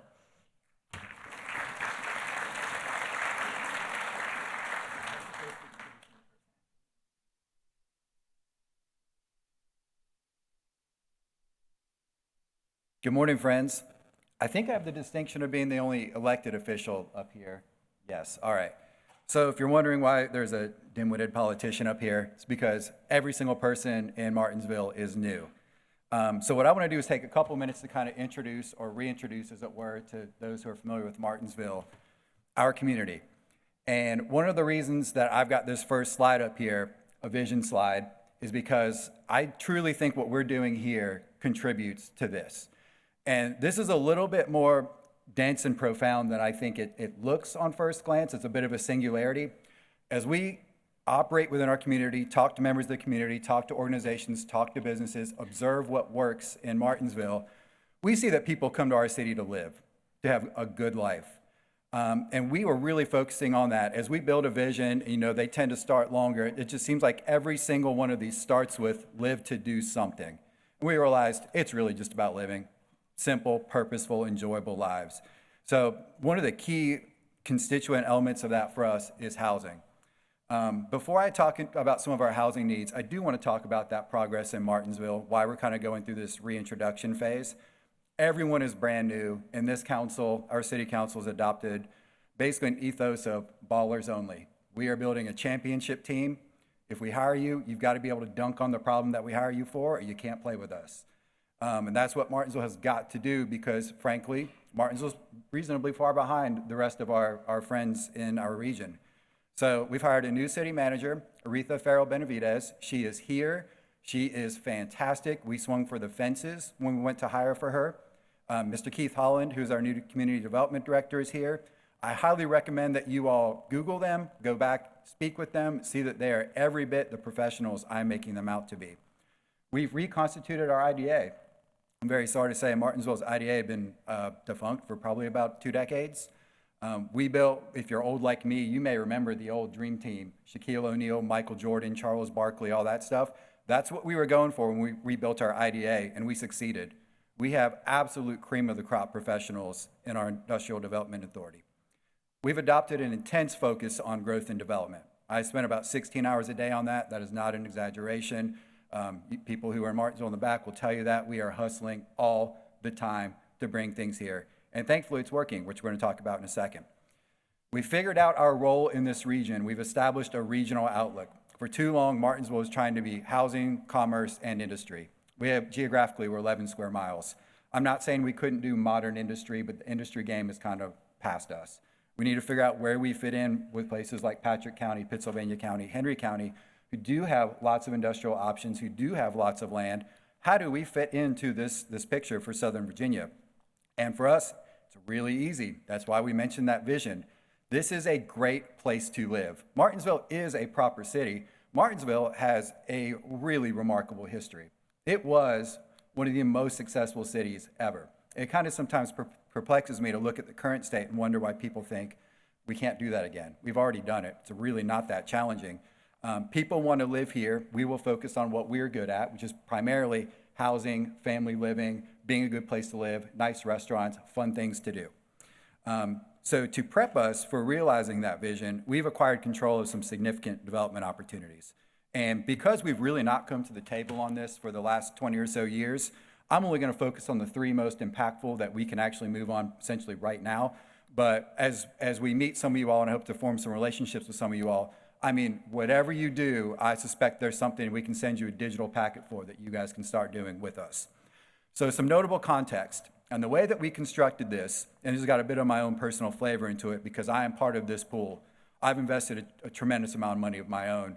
And I'm starting to reach the point where it's not, just tremendous money for me. I'm certainly nowhere near as successful as a lot of people in this room, but it's objectively big money by anyone's standards. And because I do believe in it. I'm not an elected person just trying to sell people in the city. So these are factors that I look at when I'm making my investments. The city has an effective multifamily vacancy rate of 0. We have heard this all morning if you all were listening to the previous presentations.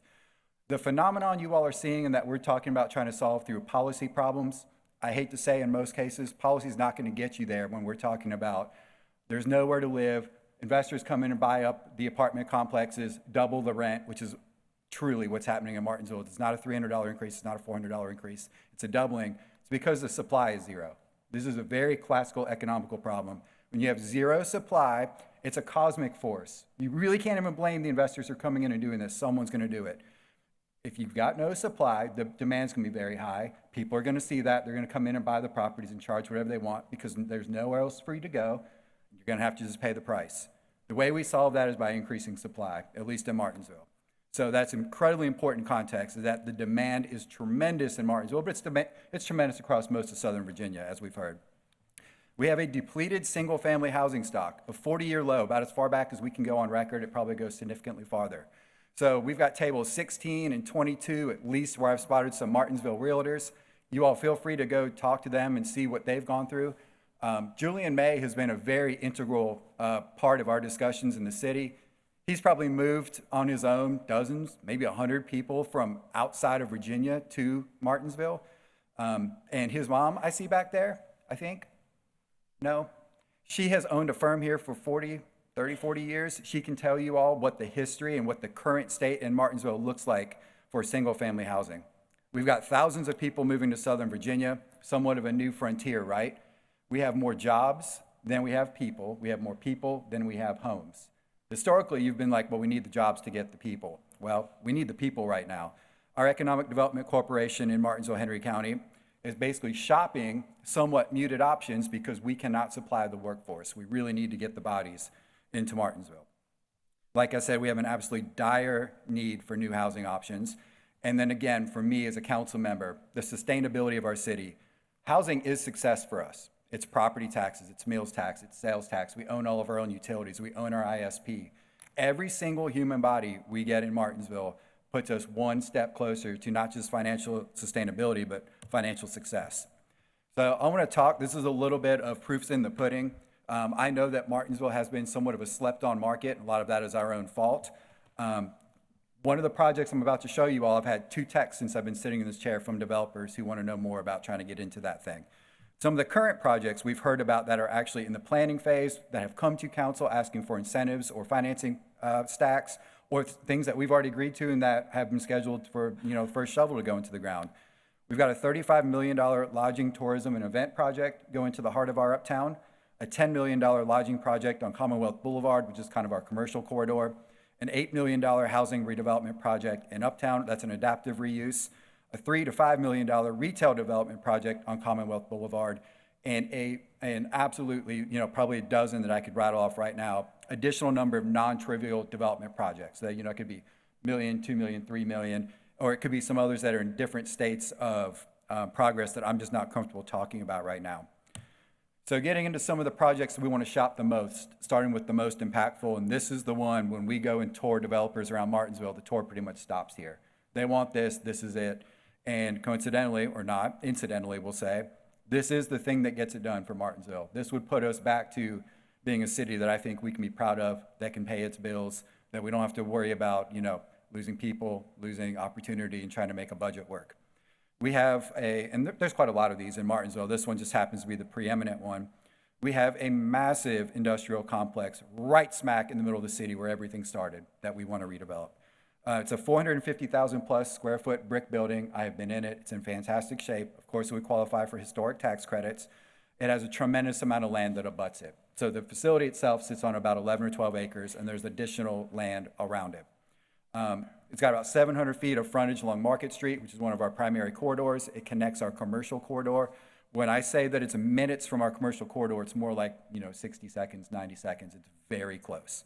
We've already had drawings done on this building. That includes 111 apartment units. We think that the whole project combined would be something well over 200 total units of housing. We do expect it to be mixed use and mixed income. If you were a developer in here and played in this game, you heard the 70-30 ratio earlier. Probably be some mix of 70% housing, 30% commercial. That would certainly help our finance packaging. So for this project, we certainly see this as some sort of planned community. We could absolutely phase it out, work with different partners, but we do just want some sort of central vision. It's too much two together in a very central part of the city for us to just kind of do too many fragmented parts. We do want mixed use. We do want to get at least 200 units of housing. We want some sort of neat community green space feature in the middle of this thing. We envision going back to the actual community vision of being a great place to live, a place where maybe you have a water feature, maybe you have some shelters, some things that kids can go and do while their parents read and just watch the kids get together and play. This is an extremely highly desired piece of property in the city. We own an industrial site on Reeves Road. We've held on to this for an industrial prospect for quite some time. It's 42 acres. We did have an industrial tenant lined up. It had even gone through the governor's office for financing and ended up not working at the last minute. So we decided enough waiting on that. We need the housing, we're desperate, and it's actually a really good residential site, and the land plays pretty well. It's just a couple minutes from 220. It is phenomenal access if you're heading down to Greensboro or anywhere in North Carolina. Really, if you're going anywhere through 220, it's a great place to live. So we've kind of targeted that for workforce housing. We think that'd be very desirable for that population. And it's already a proven location. Landmark came and did a successful project on the lot adjacent to it. And those units are all full and have been full for quite some time. This is also highly desired. As we drove by, this became a more and more popular destination, and so we've kind of worked it into our tour. And anyone we take it to has expressed interest in building at least something there. We have a final site on Spruce Street, and the reason I present this here is it's not, I'll just be plain, it's not the home run that these other ones are, but it could be, because it's a huge lot. It's 124 acres, but it's just got a little bit more challenge with the topography. The thing about this is it's on a different end of town, which is also very well suited to residential, different access points, but it would be phenomenal for some of our multifamily needs because it does have some topography challenges. What we've done, speaking with experts, engineers, our planning district commission, looks like a great spot to clear out the buildable sites, put multifamily, fix some of our ordinances, which, by the way, we're going to be very flexible to do what we need to do to meet our goals. And we think that this could actually end up being a real game changer for Martinsville. I mentioned that we do have the zoning and ordinance flexibility. I think we'll have considerable regional and state support to make this happen. The city is definitely willing to put in infrastructure and other support to make this happen, and we're going to talk about more incentives in just a moment.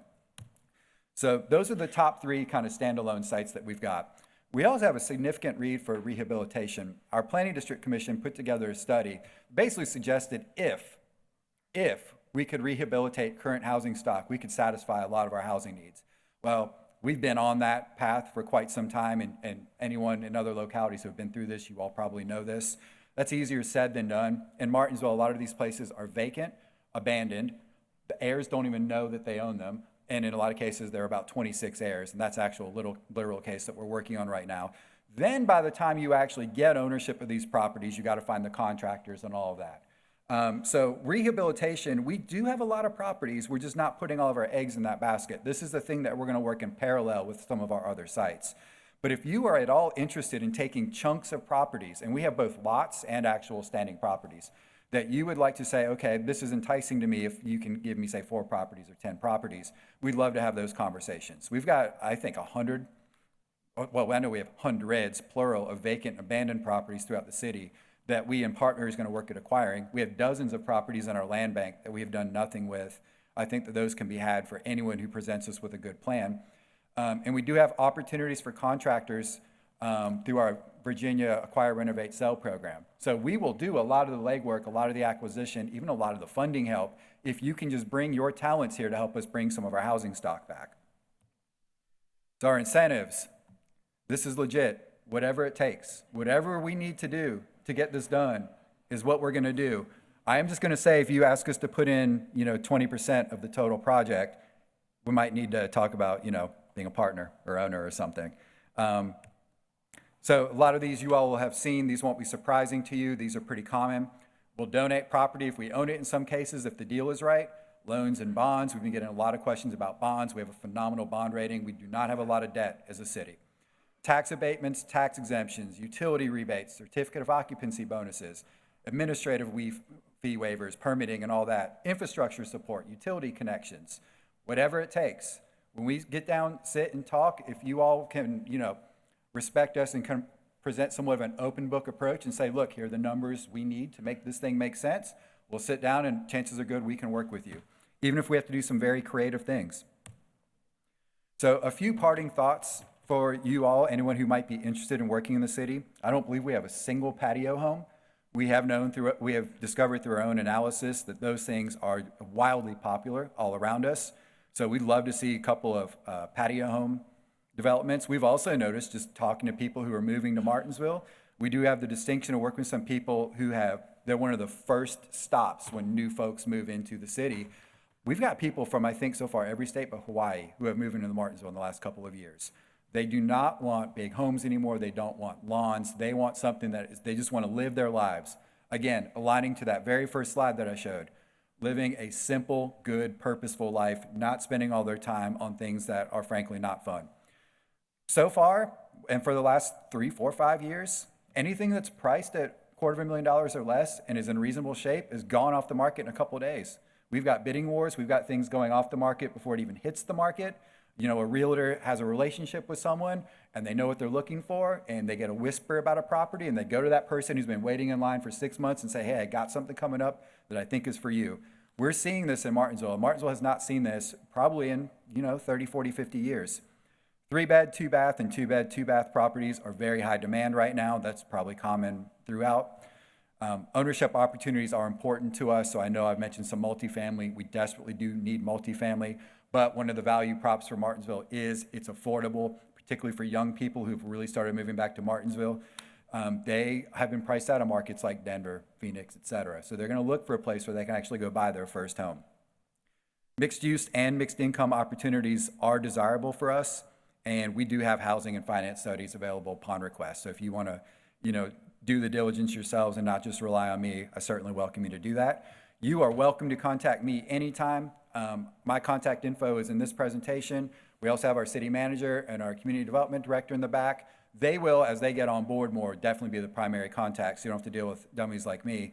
But in the meantime, I am very happy to talk to anyone who wants to come do something in Martinsville.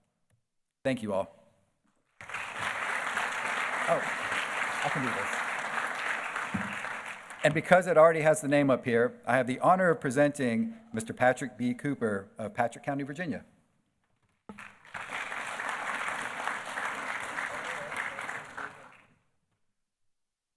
Good morning. Again, my name is Patrick Cooper, and I'm representing Patrick County as the Director of Economic Development. Patrick County has a population of just around 18,000 residents with a cost of living 18% lower than the national average.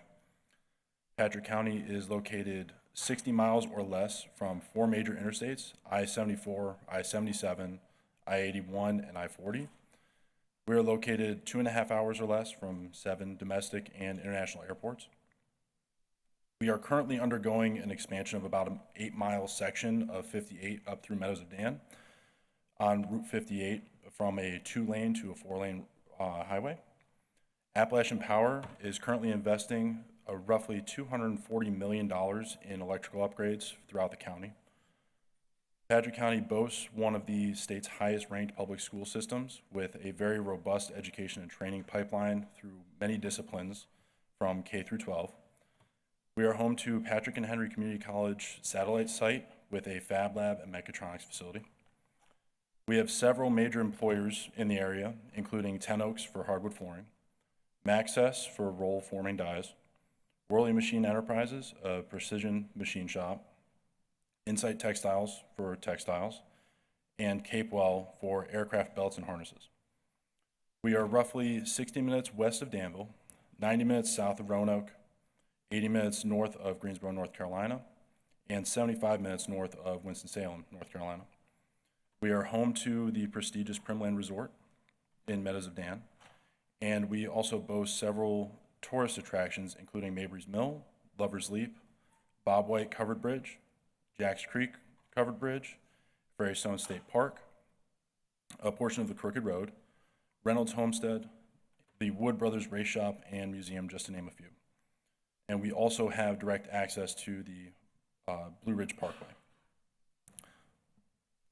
The properties that were presented last year are all pending sale or sold already, all 3 properties. Thank you. The first property that I'm going to show you is right off of Route 58. It has access to the public sewer and water and resides in our enterprise zone. This property is adjacent to the Rich Creek Corporate Park, which is off to the right of the picture. This is another property right off of Route 58. Again, access with the public sewer and water residing in the enterprise zone. We have a small property in downtown Stewart. The picture doesn't show it, but it is quite small. That's just a small parking lot there. It's owned by the town of Stewart, and above it is a display, a conceptual drawing of what it could look like with townhouses.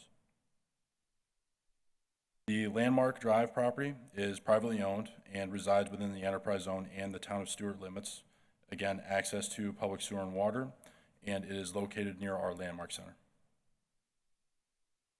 The Laurel Court property is already graded for additional townhouses to be built, located in Stewart with access to public sewer and water, and is very close proximity to Stewart Elementary School. And the final property that we have is, again, located right off of 58, access to public sewer and water, and located within the enterprise zone. If you'd like any more information about these properties, I'd be happy to talk with you at my table in the back of the room. Thank you, and I will be followed by Lee Clark from Henry County.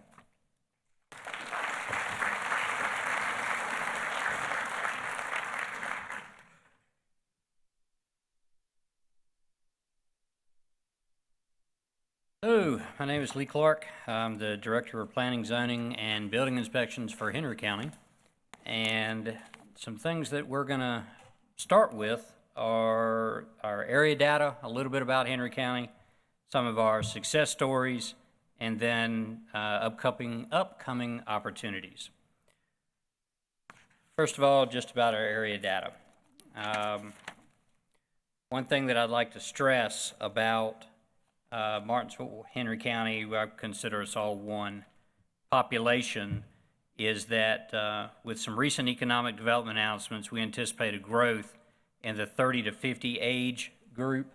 Right now, 33% of our population is above 60 years of age. Also, our average household income is $59,700. And about our quality of life. One thing that'll jump out in this slide is under the cost of living there, I think what stands out is our housing, which is at 31.8% less than what's compared to the national average. I think that bodes well for affordability in Henry County. We're served by electricity through Appalachian Power, natural gas, Southwest Virginia Gas Company, and as far as internet, universal broadband will be available throughout Henry County by 2025, provided by Mid-Atlantic and MyNet, and some other companies there that you see, Brightspeed and Xfinity. For infrastructure, you'll notice that we've got a vast water and sewer infrastructure in Henry County, over 377 miles of water infrastructure and 244 miles of sewer infrastructure. Very low or very reasonable rates at $30 for 4,000 gallons a month for water. Now on to just a couple of our success stories. I don't want to steal all the thunder. I know Jim Cherney's not here or not going to be here this afternoon, but I want to highlight a couple of our success stories in multifamily historic preservation. The first one that was developed in Henry County in a very, very long time. Jim Cherney referred to, or still refers to it as, the Historic Collective. And in that Historic Collective, the first one in Henry County was the original Fieldale High School. With the Fieldale High School, we had about 23 units, a mixture of both two-bedroom and single-bedroom units, and all of those units were leased within 4 weeks. So if that doesn't define a need, I don't know what does. The second success that we have ongoing right now under that same Historic Collective is the former John Red Smith Elementary School. What's happening right now as we speak. They're being converted into 39 apartments. That project is going so well that the main part of the building has already been rented or fully leased, and there's about 10 units left in the two annexes, a front and back annex to that building, and even those are being pre-leased. So out of those 39 units, literally, there's only 10 left, and those are only because they're not complete. So demand is most definitely there. When we're talking about upcoming opportunities, one of the things that drives housing, of course, is continued economic development, which drives the need for workforce housing. Couple of things highlighted there. Press Glass has added 335 jobs. Monogram Foods is adding another 150 jobs.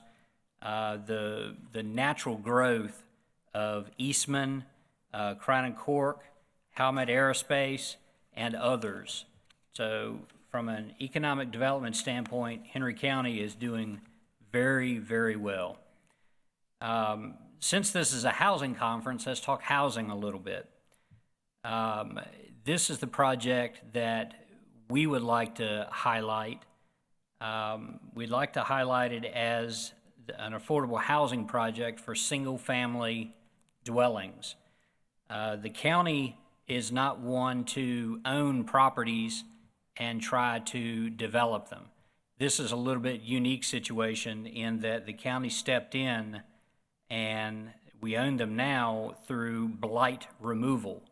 What we did is we went through and cleared what were in really bad shape 1940s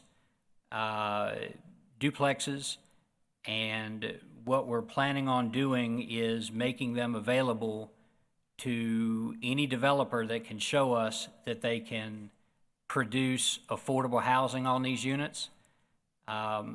The properties themselves will fit 14 new single-family home sites. We would combine these into building lots to make that work.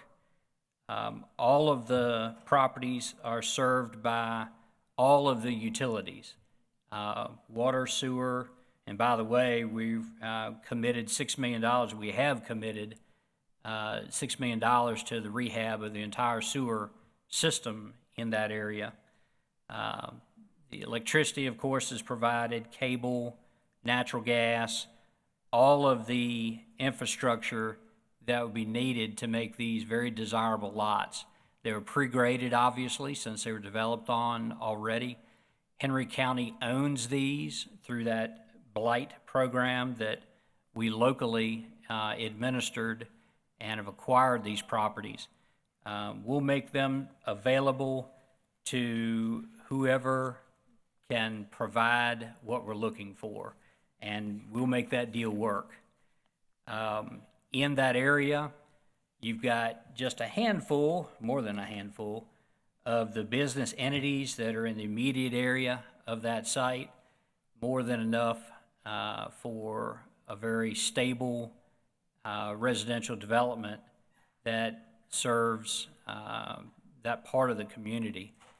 I'll try to keep it brief.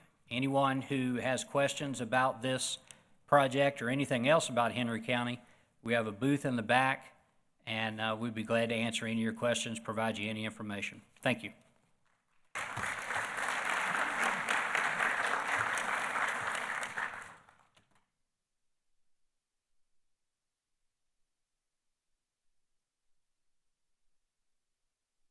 Hello, my name is Christy Johnson. I'm the Executive Director of the Halifax County Industrial Development Authority. Halifax County is just east of here. We are the easternmost county of the Southern Virginia Regional Alliance. We host a population of roughly 35,000 people. Last year, Halifax County announced 3 economic development projects with over 300 new jobs and $127 million in investment. We have tremendous need for housing in Halifax County, as all of my colleagues here have mentioned. But on the next panel, we'll have Edwin Gaskin speaking, and he can talk to the success of some of his housing projects in Halifax County and, of course, the need for more. In my office at the IDA, we manage incentives for Halifax County, including the real estate development incentives. Those are new incentives to Halifax County, and they provide a grant back of 50% of real estate taxes paid for up to 10 years for single-family homes. And then within the town of South Boston, they will also contribute to infrastructure expenses. Because these incentives are primarily focused on single-family homes, that's what I have focused the list of sites that I will present to you on. We are interested in additional types of development, but currently there are no incentives for those in Halifax County. I'm going to share 5 sites, a mix of publicly and privately owned. All have water and sewer at or near the site served through the Halifax County Service Authority. All but 2 of these sites are within the enterprise zone and therefore could be eligible for additional local incentives, especially if it were to be a mixed-use development. I'll be very brief in my comments about the sites, but I have additional information at our back table. I'd be happy to discuss any of these sites with you further. I've brought Mitzi McCormick, our president of our Halifax County Chamber of Commerce, and she's here to answer all of your hard questions. So seek her out if you have any of those. You can wave for me, Mitzi? No. Okay. So first, I will present to you Bannister Flats. This is a brownfield site. It is formerly the Burlington Industry site in the town of Halifax. It is 89 acres, riverfront, and privately owned. We have a conceptual design of 68 lots here with an average lot size of nearly 11,000 square feet. We envision 2-story houses here, a dog park, playground, and walking trails as it is riverfront. Bannister Flats 2, I'm so creative naming here, but this is directly across the street from Bannister Flats. These are both privately owned lots for a total of 55 acres. 22 of these have a conceptual, 22 acres of this 55-acre site have a conceptual design that I have in the back that I could share with you, but water and sewer is readily available here in the town of Halifax. Rocky Branch, this is in the town of South Boston. It is privately owned, and we do have a conceptual design for the 61-acre site. It has got 48 total lots in this conceptual design with an average lot size of 54,000 square feet. The next is the Wimbush property. This is close to the town of Scottsburg, 9 acres and publicly owned. The CSG site, I'm killing it with the site names here today, folks. This is nearly 10 acres, publicly owned, right along Highway 58. Water and sewer infrastructure readily available here as well. Again, Christy Johnson, Halifax County, we're here. Mitzi's going to answer the hard questions, but thank you.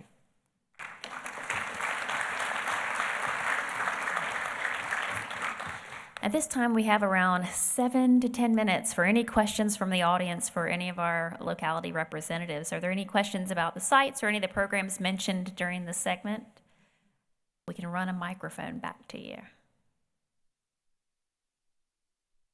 If not, I would ask for you all to remain seated, and we will change out the panelists, and we'll get started on our next panel. So just give us a few minutes, and we'll be back with you.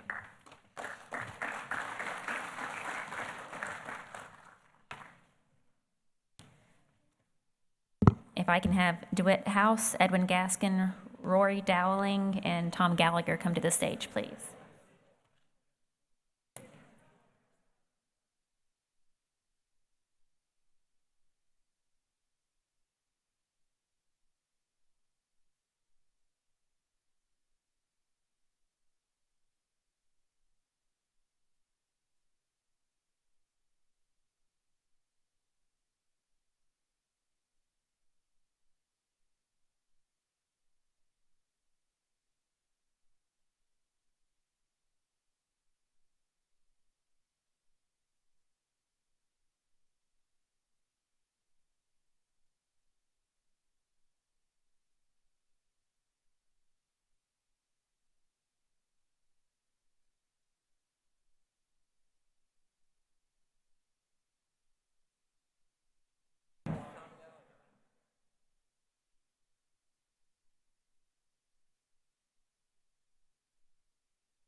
use the arrows. Either use the arrows or the clicker, whichever, either back and forth or back and forth.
If everyone could start making their way back to their seats, we will begin in a few minutes.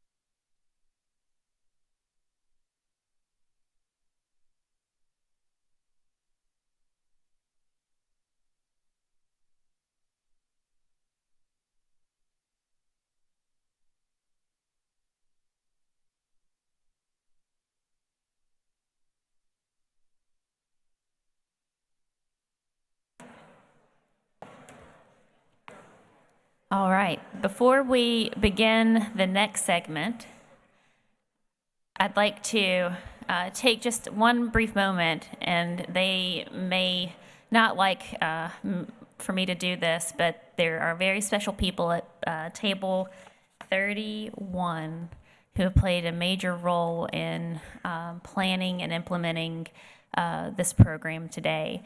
So if one is making his way up to the front, so Kelvin Perry, Kim Custer, Laura Ashworth, Hannah Barker, and Lisa Merriweather would stand. They have handled so many of the fine details in implementing this program today. Just want to say thank you.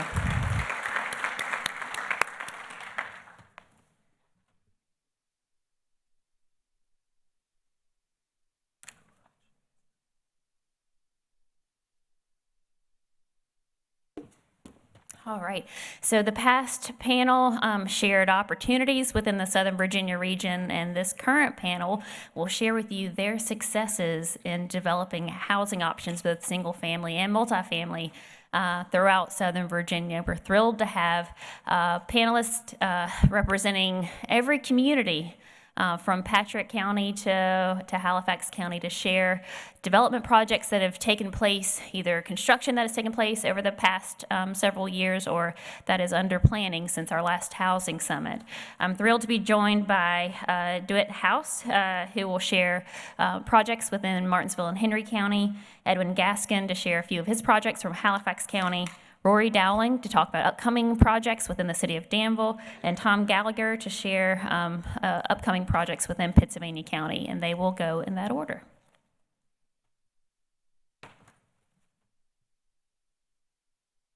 Good morning.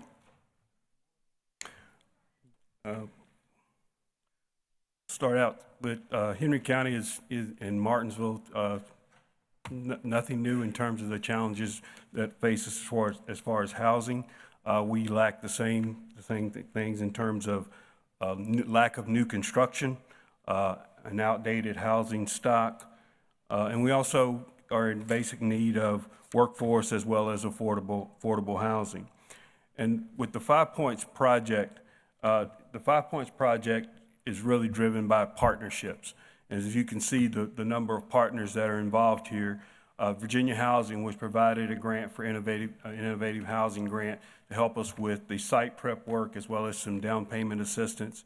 The city of Martinsville itself can't say enough about what the city has done in terms of acquiring the land for this project, also handling all of the permitting and also working collaboratively with Silver Point to do the site and the prep work.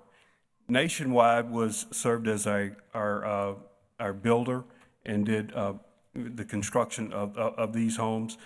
Silver Point and Nationwide constructed the homes, and the city and Silver Point took care of the site of placing the homes on the site.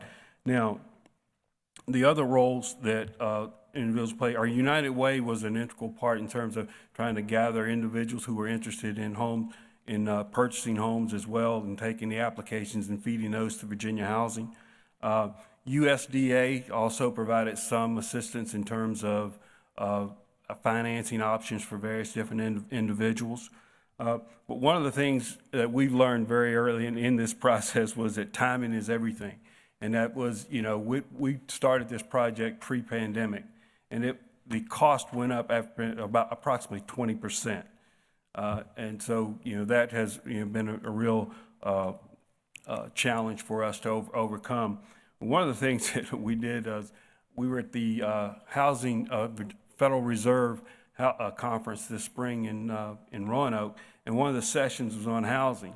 And they brought up various different groups who talked about different projects they had going on throughout our region. And one of the things that I said, that what happens is that you get these little projects and they start out, and they all start out as a 2 or 3 year project. We get this done and we get that done. Well, all of them ended up taking about 7 years. So I was happened to be sitting at the table with my boss at the time. So she looked at me after the guy said that, and she said, well, the good thing is you only got 3 more years to go with it. So with the 5 Points homes, it's a community of approximately 10 homes. We started out with 12, but we downsized to 10, again, based on cost. The process started as Nationwide would construct and build the homes, and then Silver Point would do the placement of the homes. The city and Silver Point would do the site work. And then basically, Nationwide being a for-profit company, they couldn't hold those properties until they were sold. So we had a process that was in place in which those homes, once they rolled off, if they didn't sell within 30 days, then the city of Martinsville, through its housing authority, purchases the homes. Once they're purchased in the city, then the Harvest Foundation provided a affordable housing fund in which the city, if it's not sold after that point, then the city is reimbursed within 30 days. So the Harvest Foundation itself ends up holding that cost until the homes are sold, and then we're reimbursed. And this made the project, us providing a backstop, made the project possible. So that, brings us up to the Martinsville Henry Historic Collective that Lee kind of touched on, and that was work that was done with Jim Cherney and JRS Realty, in which Lee talked about Fieldale School Apartments. And ironic, in my previous career, when we closed that school, I was the one who put the padlock on it. So now it's reopened. It's a beautiful section. As Lee mentioned, 23 units, all completely rented. The next unit that they have in there is the John Red Smith property, which will be 39 units. And what's unique about the arrangement with the JRS Realty, as well as our county and the city, is that the foundation also provides a gap funding formula, which is, I won't get into it here because it's very complicated, in terms of taking the total cost of the project with the number of affordable units that the developer is willing to set aside at an affordable rate, and then they receive gap funding through the Harvest Foundation, through the city, and through the county. And that's the case with the other two properties that the JRS Realty has, and the next two are in the city, in which Fayette Street Lofts, which will be about 25 units with some other space as well, and it will also be eligible for our gap funding formula. And then the one Ellsworth property is the old former BB&T Bank building, which is being converted into 68 units, also have commercial space as well as a rooftop venue. And we've worked very closely not only with the city, but with JRS Realty and VCC Community Capital in terms of making this project affordable for the developer. In other words, we're using our impact investing area where we are actually investing in the development of this property, and what we will receive in return is a smaller return on our investment. But in exchange for that smaller return, the developer gets a blended rate through VCC, which makes the project affordable, and gets again 68 more housing units on the market in terms of our community and meeting our much needed housing needs within our community. That's it. And if anybody's interested in finding out about our gap funding formula or the other incentives that are available, please don't hesitate to give us a call at the Harvest Foundation, or contact in the city or the county. They know how to reach us and they know what's available. So thank you.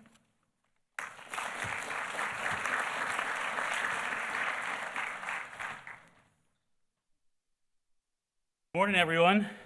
My name's Edwin Gaskin, and my wife and I started a real estate development firm about 20 years ago. I left my employment at the City of Richmond Economic Development, went out of the big, scary private sector.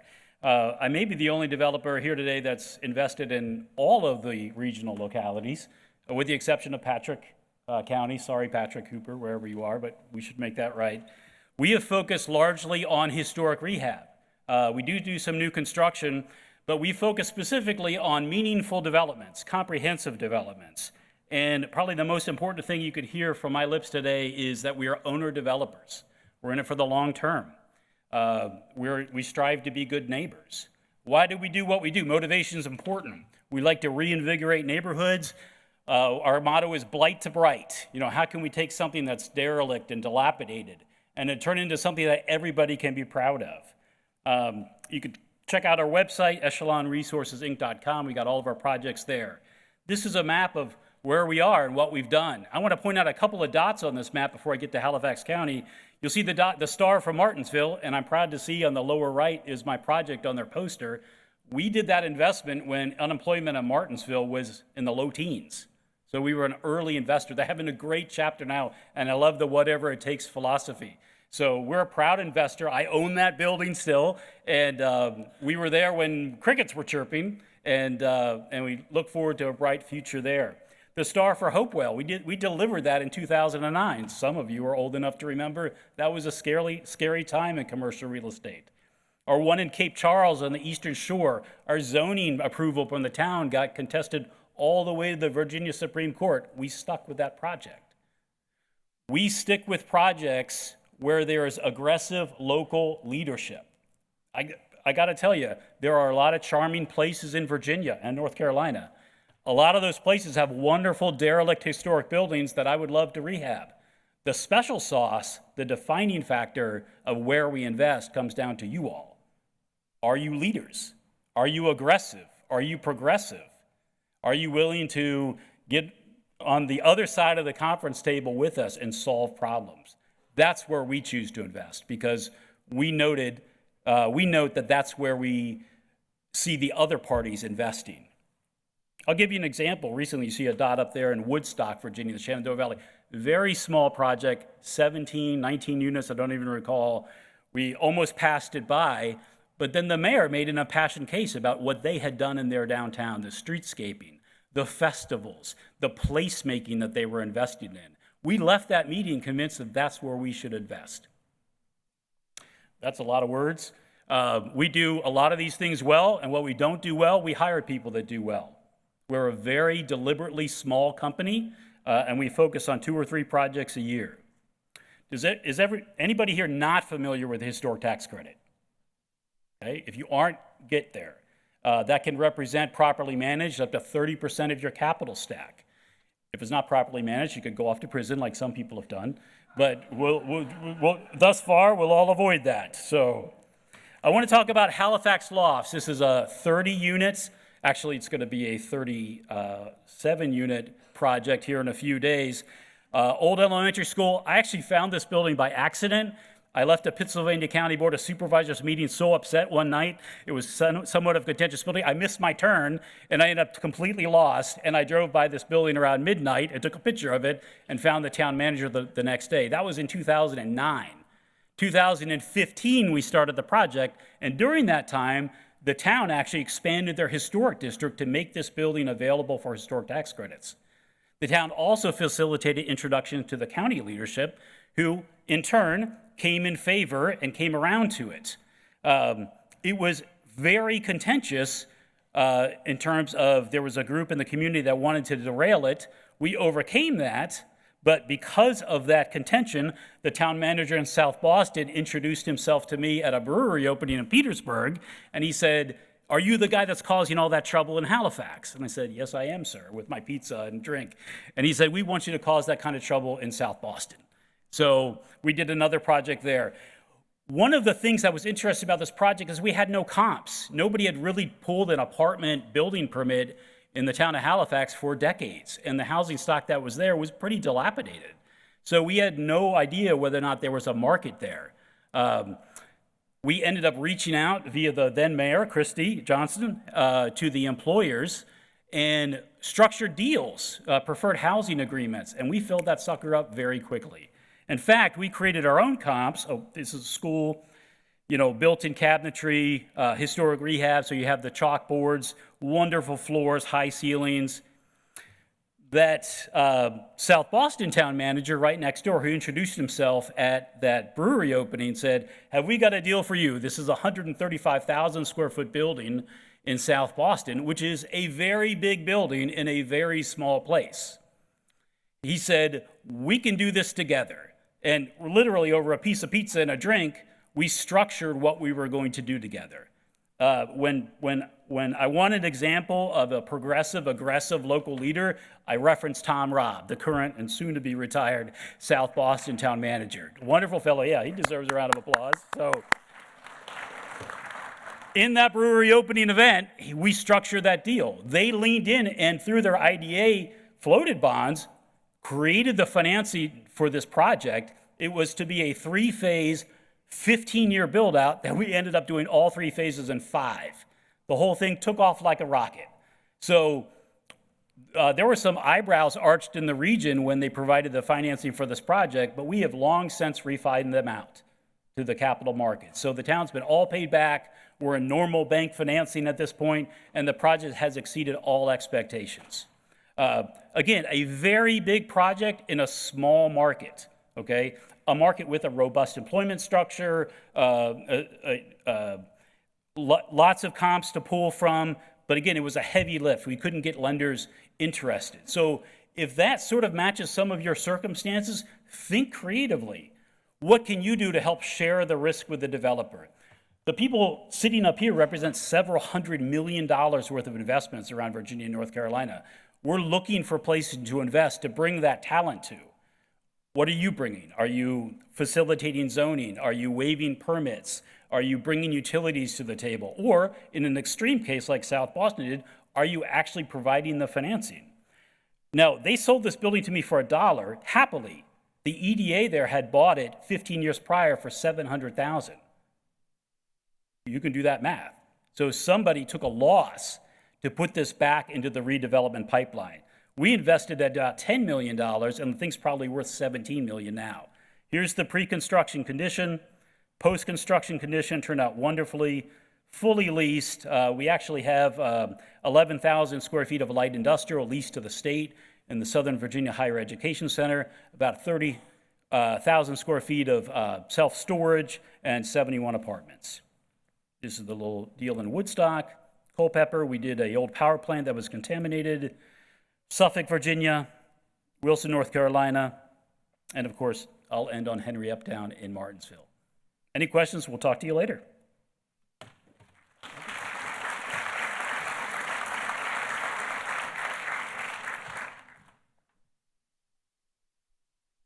Well, good afternoon. My name is Rory Dowling, and I know I'm one of the last speakers keeping everyone from lunch, so I'll try to be brief. My company, First and Main Development, based out of Durham, North Carolina, just down the road. But I've been involved in managing some redevelopment projects here in Danville for the better part of 3 years now, and I wanted to give a quick snapshot of some of those projects that are either currently under construction or in the planning phase. I'm going to talk about 3, the C.B. Fitzgerald Apartments right in downtown in the River District on Lynn Street. The Monument Bearment redevelopment, which is a new initiative, not for the city, but a new initiative with a private partner recently, just outside of downtown. And then the Stewart Street Apartments, which it's currently named, right across the street from the Sova Hospital.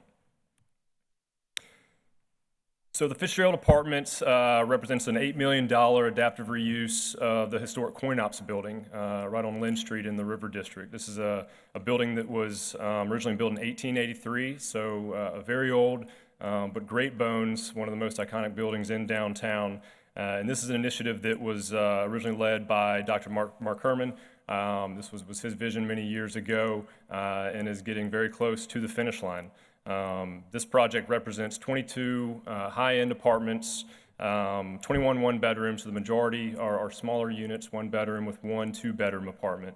Average rents are going to be around $1,300 per month, and 11 of the units will be designated to residents earning 80% AMI or less.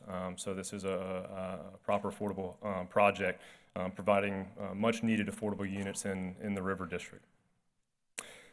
We are probably 50% done with construction right now, so it's a very active site. If you're walking around downtown, you've probably noticed a lot of activity that's going to probably be peaking here in the next couple weeks.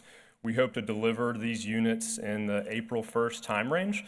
Very excited about that, and we'll hopefully have our leasing website go live in the next 2 to 3 weeks.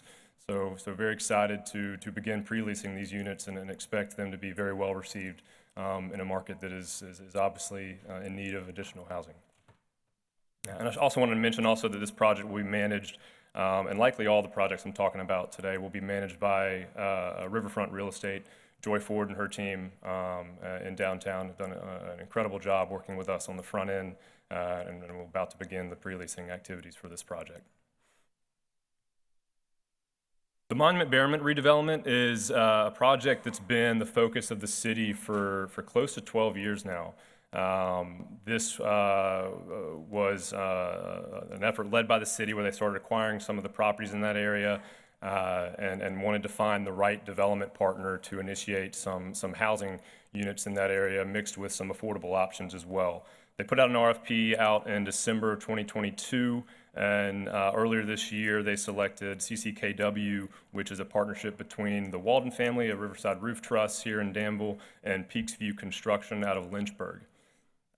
This project will represent, at the end of the day, about 60 apartments, 20% of which will be set aside at affordable AMI levels, as well as 30 townhomes. And these townhomes right now are projected to be in the ballpark for a sale price of about $250,000 to $300,000. The partnership is continuing to work with the city on some of those performance agreements and tax grants that the city was mentioning earlier. We've been working closely with Susan McCulloch and her team throughout this process, and they've been fantastic, extremely responsive, and it's been a really good experience working with them on this public-private partnership. So strongly encourage folks looking to do similar types of projects to reach out to Susan and her team and talk about what those incentives packages could be and what those look like with what she was talking about earlier. At the end of the day, this will probably be about a $12 to $15 million investment in the Monument Bearment area.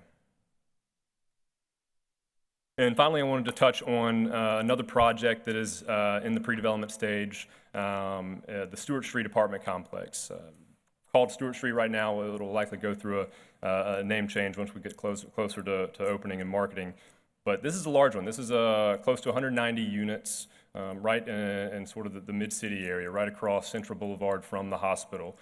So you're in walking distance to the hospital, walking distance to Averett, about a mile away from the casino. So we're really excited about this opportunity to meet demand that we see from not only those three main stakeholders, but also additional stakeholders throughout the town.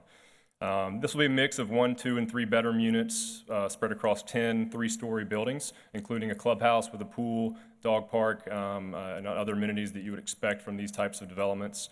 Right now, ballparking rents on the low end of about $1,250, all the way up to about $2,500 for some of the nicer 3-bedroom units. The construction right now is scheduled to begin Q1 2024. This project is fully entitled, and we are awaiting some updated budget numbers right now and trying to get to the financing level, which is obviously a little bit challenging these days.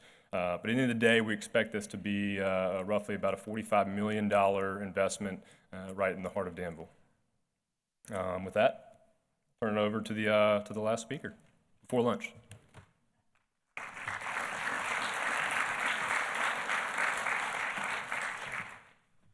Yeah, total pressure on lunch now. My name is Tom Gallagher. I'm with Southside Investing. I'm actually here with my partners, who I'm going to point out, is Tony Sala, Todd Curtis, and Dale Harris. And the uniqueness of this experience for me is that Todd and Dale are longtime residents of the area, proud graduates of Tunstall and Dan River, respectively, and Tony's family has had a farm down in Pennsylvania County since before it was Pennsylvania County. So a lot of local connections. What I'd like to do is talk about the project specifically. And a lot of folks talked about all the other things that are going on in Pennsylvania County and Danville. It's just phenomenal. My involvement started about a year ago when Tony, who I've known for about 28 years, said, hey, a couple of guys I know bought some land down in all 58, and they're thinking about farming. They told me to take a look at it. Can you come down? I've got about 28 years of experience. Came down and said, yeah, there's something here. We started looking at everything that was going on and started peeling back the onion, the county, mega site, various attributes. Then we sat down with Emily Ragsdale and staff, and I'd say the business savvy and people friendly shown right through at the outset. We started digging into the property, and with that, and I apologize, I am not technologically savvy. I'd probably have my 10-year-old here helping me, but we might get some intervening Minecraft symbols or other things, so I'm going to try and give this a go. And let me see. Oh, I screwed that up. Let me see.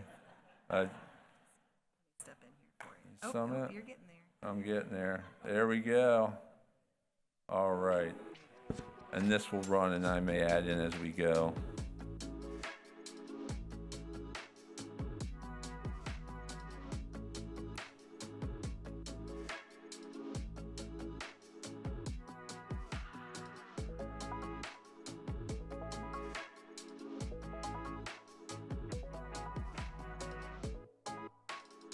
And within the project, it's a multi-generational, we've got assisted living, senior living villas, multifamily, and mixtures of townhouses and single families throughout, grocery anchored commercial shopping center, hotel site, and additional townhouses.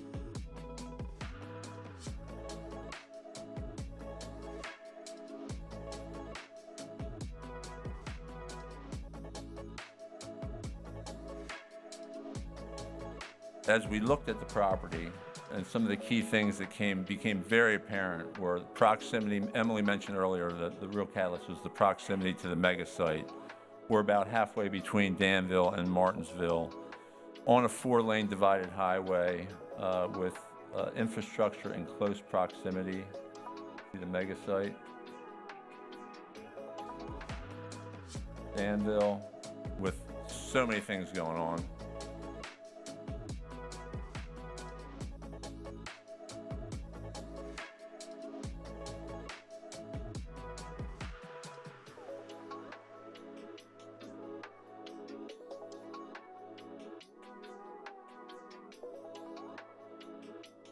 The other aspects as we looked at this from a multi-generational standpoint was to really look at literally from contemplating a daycare site on the property through the various housing products. The one key component, is everybody familiar with the RPD, which is Danville's or Pennsylvania County's version of a planned unit development? One of the key aspects for us in doing the planned unit development was really with the ability to provide a variety of housing types with a real focus on townhouses and first-time home buyers. And I'll let this play out until we get to the site plan. We do have a beautiful 4-acre lake on the property, which we are going to maintain and will be a centerpiece for amenities.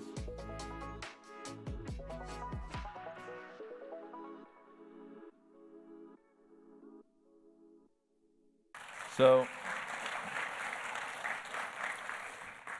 we are extremely excited about the opportunity. There's some other attributes of the plan I will go through quickly.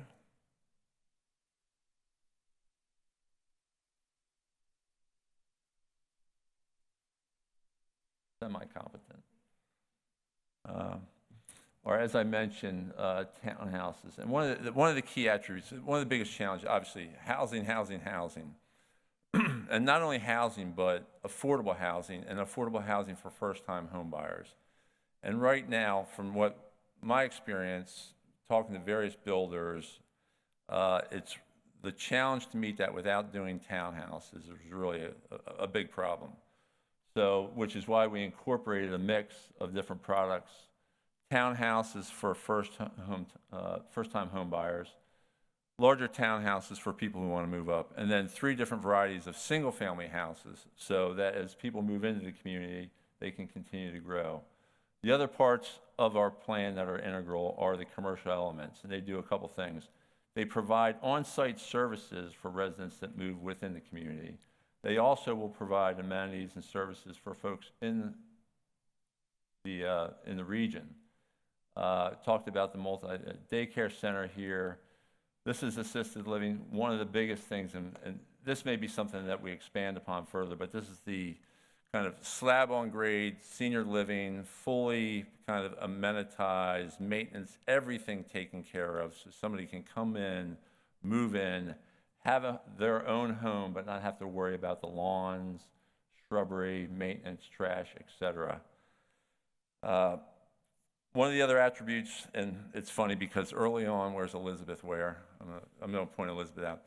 We had a couple conversations with Elizabeth on the front end, and we were talking about townhouses. And you don't see a lot of townhouses in this market. You move south and you see some plan unit developments. And she raised some concerns about, well, is that product going to move? And I said, well, at the end of the day, we think it will move, but time will tell. And the other thing that, and it's a requirement under the code, is the entire project will be subject to governance documents. So there'll be codes, covenants, and restrictions that will be put in place, which is something else that's new to the region. And at the same time, it's a requirement, and it's also something that's absolutely necessary to manage something of this size. Without having that in place, it's really, really tough to do. The home, and we've heard a lot of different speakers regarding housing and subsidized mechanisms. This will be a market rate community, all right, but with a focus on affordability, and as I mentioned, with respect to providing opportunities for first-time home buyers who are really the critical, well, one of the critical groups being missed right now.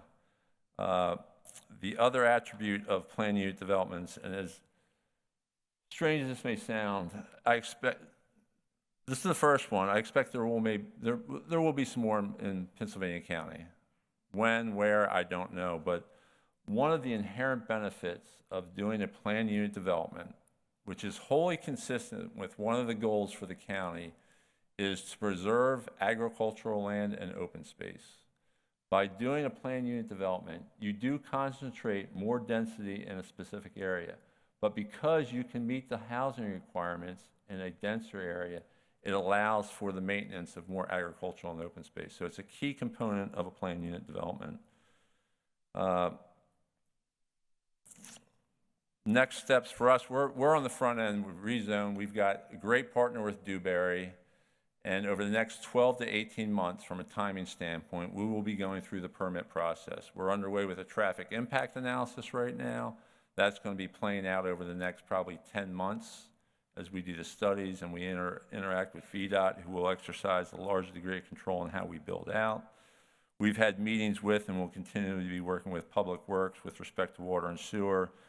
And then we've got to deal with, the Corps of Engineers and DEQ. So we've got a lot of work in front of us. We're talking about a 10-year build-out overall that we expect this to take. And one of the other key things is we're on the front end, and we'll be syncing up with a home building partner. It could be one or more that will really help us, because we will be developing, we'll be looking to the experts in the home building realm that will be ultimately working with us to figure out both the look of the community, where those price points ends up, and how it builds out. I guess, and then the other thing is we see ourselves as a great relationship with the county in terms of both as a potential attraction for an employer who would want to come to the mega site or one of the other localities, and to meet their housing needs. Because as these thousands of people come in, and given the dearth of housing now, we think will be a critical component of what happens in the future. I'd also say, we've got a fair amount of pushback, but at the end of the day, while this will not solve the housing shortage in the region, it will be part of the solution for that. And then finally, I'll tell you that we see what we're doing is completely in alignment with the goals and the objectives for economic development, which is business retention, business expansion, and business attraction. So we think we're really well positioned to do that. And, the county's on the cusp of a transformation that is going to be really phenomenal. And it's going to be incumbent upon, and Emily spoke to this, we've spoken to residents at various points about the engagement, because moving forward, it's really up to the county now to look at everything comprehensively and figure out, okay, well, This is going in, you know, on the north side of 58. Where else do we want to grow? How do we want to grow? Where do we want to allocate those resources, be that water, sewer? So all of that to me is really exciting. I've been involved in various jurisdictions over the years, and this is, I say Loudoun County at times, and people go, oh my God, we don't want Loudoun County. Pennsylvania County does not have to become Loudoun County. That's why I said from a comprehensive planning standpoint, the people in this room, the stakeholders, the citizens can determine what niche they want to strike out for in the future. And early on, it was a reference under success stories.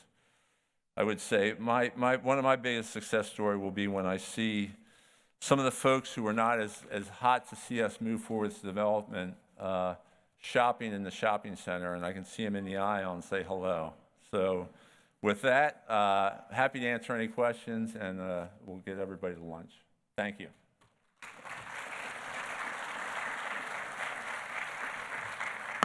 A very sincere thank you to all of our developers on stage today. We do have a few minutes before lunch.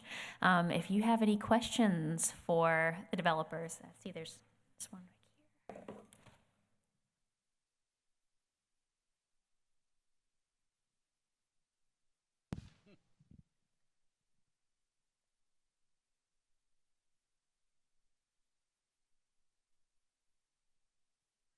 I live in Martinsville, Henry County, but also I'm a native of Pennsylvania County. I just had a question as far as the comprehensive planning, specifically with the Axton project. I want to hear more about some of the ways that you'll inform with this plan where kids are going to go. Since I do run an after-school program and am a strong partner with our school divisions, just curious, how will our school systems be able to handle the capacity for new students that would be moving into the area, as well as any out-of-school time projects that may be built in with this entire plan, and if your companies intend to inform our localities on how they can incorporate those plans into these projects. Thank you. Absolutely. So I'll kind of take those in turn. With respect to the schools, so the good news for us is early on we engaged with the superintendent of school districts, and because the population in the jurisdiction has been declining for years, the Tunstall School District is in a position to handle, even at build-out, the students that will be generated by this community. In fairness, and comments have been made that comes with that, there's a lot of questions like, all right, where are you going to get the bus drivers, the teachers, and everything? So it's not a simplistic answer, but in terms of the capacity, it's there. In terms of early on, that's why like the child care was one part of it. In terms of post-school activities, the community will be amenitized. So there'll be community centers and other activities that they can partake in. And the one thing I would say is, having my first job, having been a grocery bagger in a grocery store, we actually hope that there will be opportunities for youth, both in the community and nearby, to take advantage of the job opportunities that will be created through the commercial development. I mean, we're talking about, prospectively 180,000 square feet with a grocery store and a lot of other uses. And traditionally, they are not the highest paying jobs. But for me, it was the perfect first job in high school to be a bagger, to have some pocket change. So I don't know if that answers your question, but that's our direction.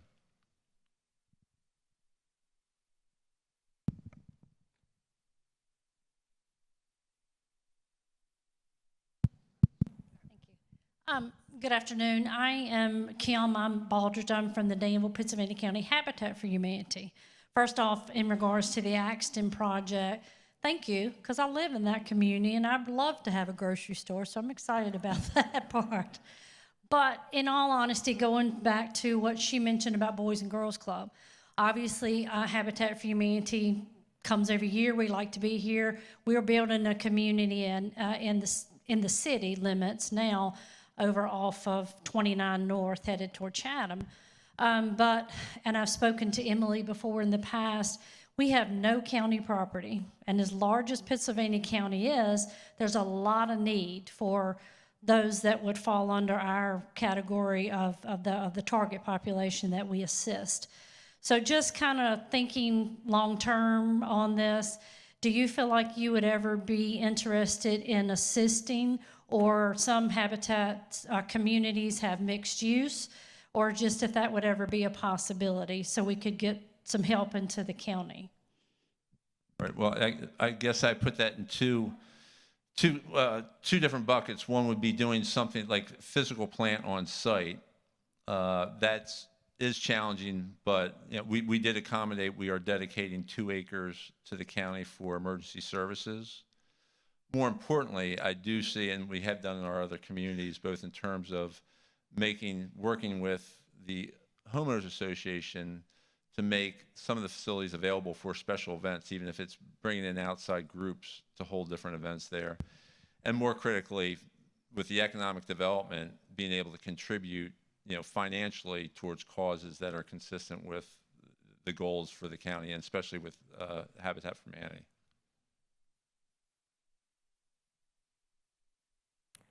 Are there any additional questions?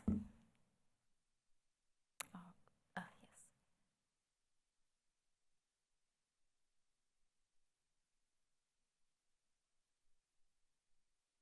What approximately do you think your HOA is going to be? You've got to have an HOA to support the infrastructure and everything supporting the area, that project. Right. In terms of the, so the 2 biggest questions that always come up are, what are the homes going to cost and what are the HOA dues going to be? And both of those are very difficult to answer for a variety of reasons. In terms of the HOA, ultimately it will depend on how many of the roads within the community are not VDOT roads. We expect the majority of the roads will be VDOT roads.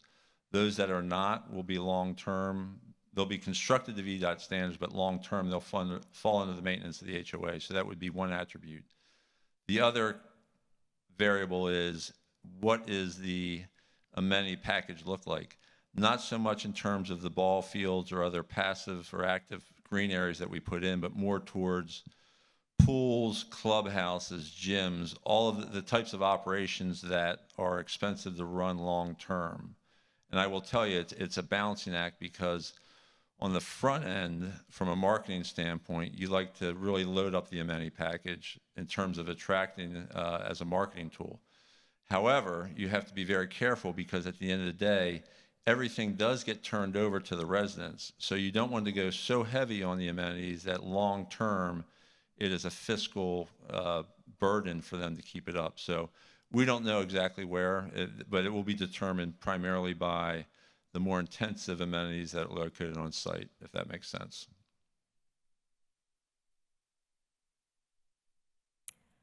Any final question? All right, let's give our panelists a round of applause and thank them so much for being here.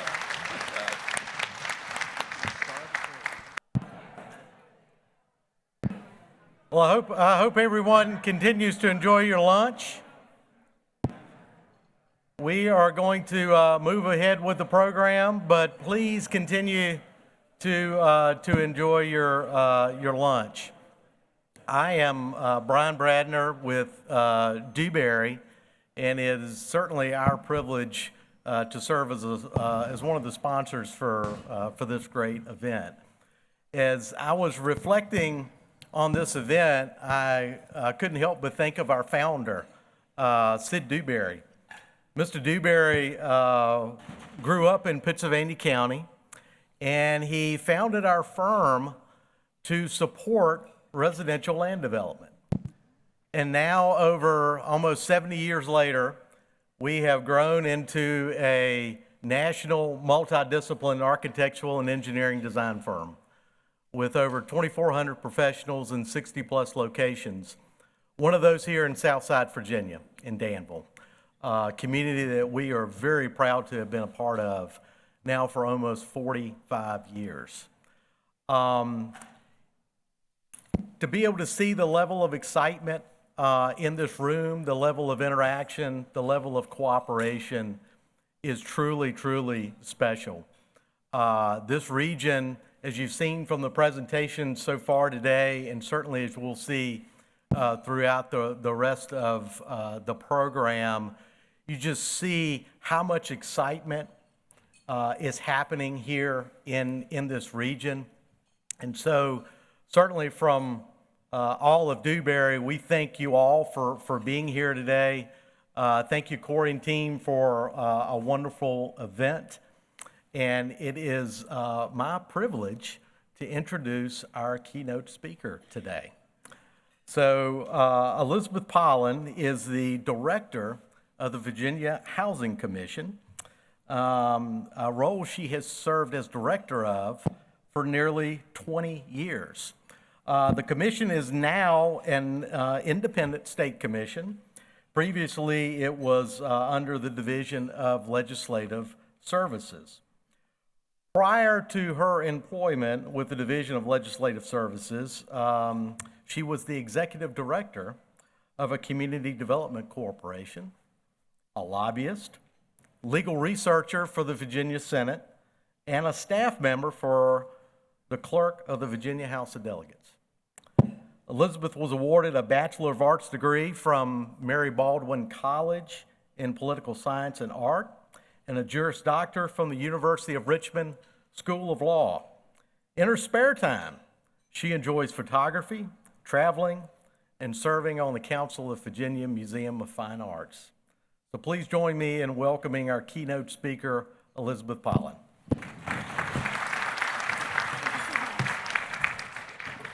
Thank you all. Good afternoon. First, I want to let you all know I'm here in lieu of our esteemed chair, Delegate Danny Marshall, who is ill today and unable to make it. The Virginia Housing Commission is a legislative commission for the Virginia General Assembly. It's currently chaired by Delegate Danny Marshall, who represents the 14th District for Virginia. I don't know if they're here today, but I'd like to recognize Danville's Lee Vogler, who currently serves as chair of one of the commission's work groups, as well as Earl Reynolds, who served on the commission's work groups in the past. I'm going to chat with y'all today about the purpose of the commission, give you all a little history, talk about its notable bills, they are the tools that you all use for development, and tell you what we're studying now and some pertinent housing facts. The commission creates legislation to facilitate the development that's being discussed today.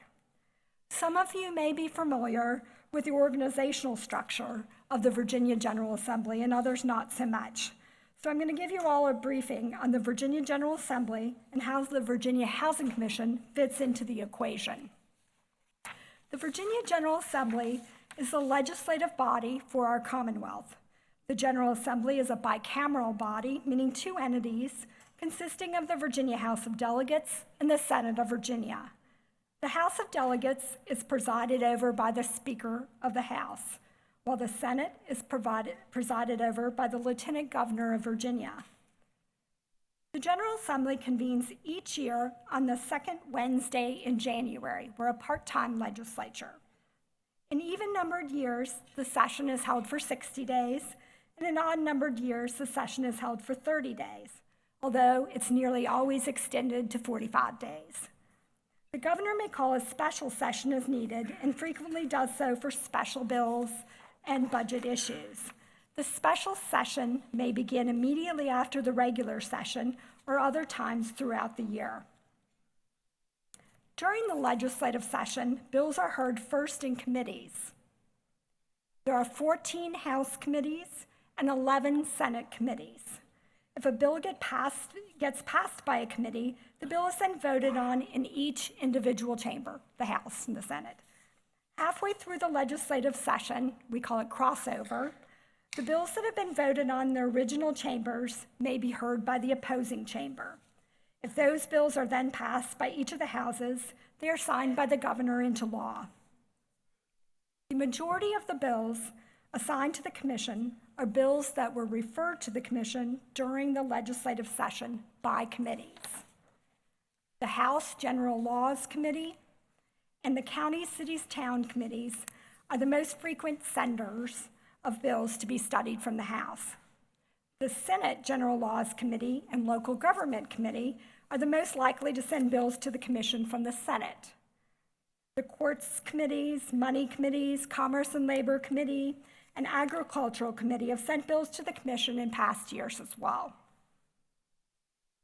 Some bills are also organically come to the Commission from current pressing topics or recommendations.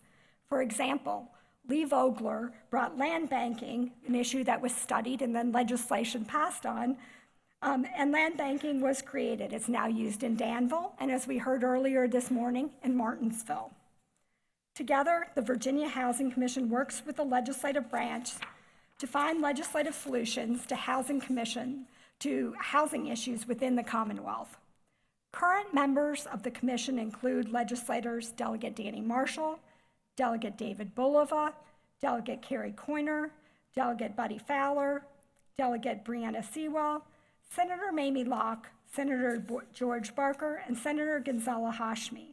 We also have 3 gubernatorial appointees, Joshua Goldschmidt, who's a developer, James Forrest Hayes, and Laura Lafayette, a realtor. The membership is a combination of delegates and senators, both from the Republican and Democratic parties. Housing issues may be controversial by region, and they are, but generally they do not divide among party lines. The mission of the commission is to study and provide recommendations to ensure and foster the availability of safe, sound, and affordable housing for every Virginian, with the ability to recommend solutions to other housing, real property, zoning, and community development issues. The commission typically meets about 4 times a year, excluding the legislative session. Work groups are comprised of stakeholders, and they meet between the full commission meetings to offer recommendations on the bills and topics for consideration at the full commission. Each work group meets about 3 to 4 times, as many times as we need to get the topics completed. An interim is the period of time between the end of one legislative session and the beginning of the next session. This interim, the commission has a total of 4 work groups, 2 which are permanent and 2 which are temporary work groups.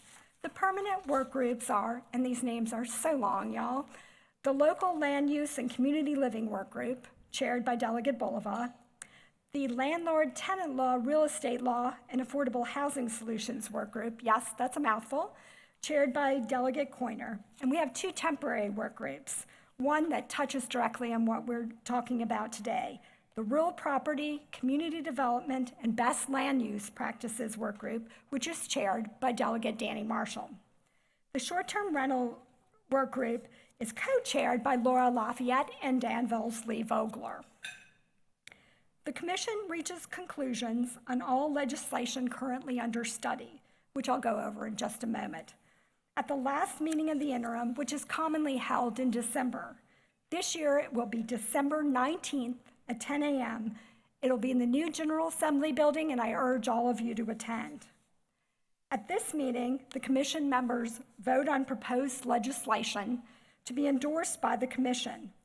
Bills during the General Assembly session will reflect the endorsement on their bill summaries. I want to give you all just a little history about the commission.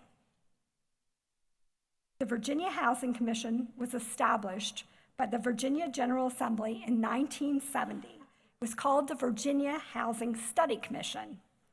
The Acts of Assembly cited the vital need for intensive examination to determine the exact cause of inadequate housing and to outline the best action to best utilize the private and public resources of Virginia. We've simplified things since then.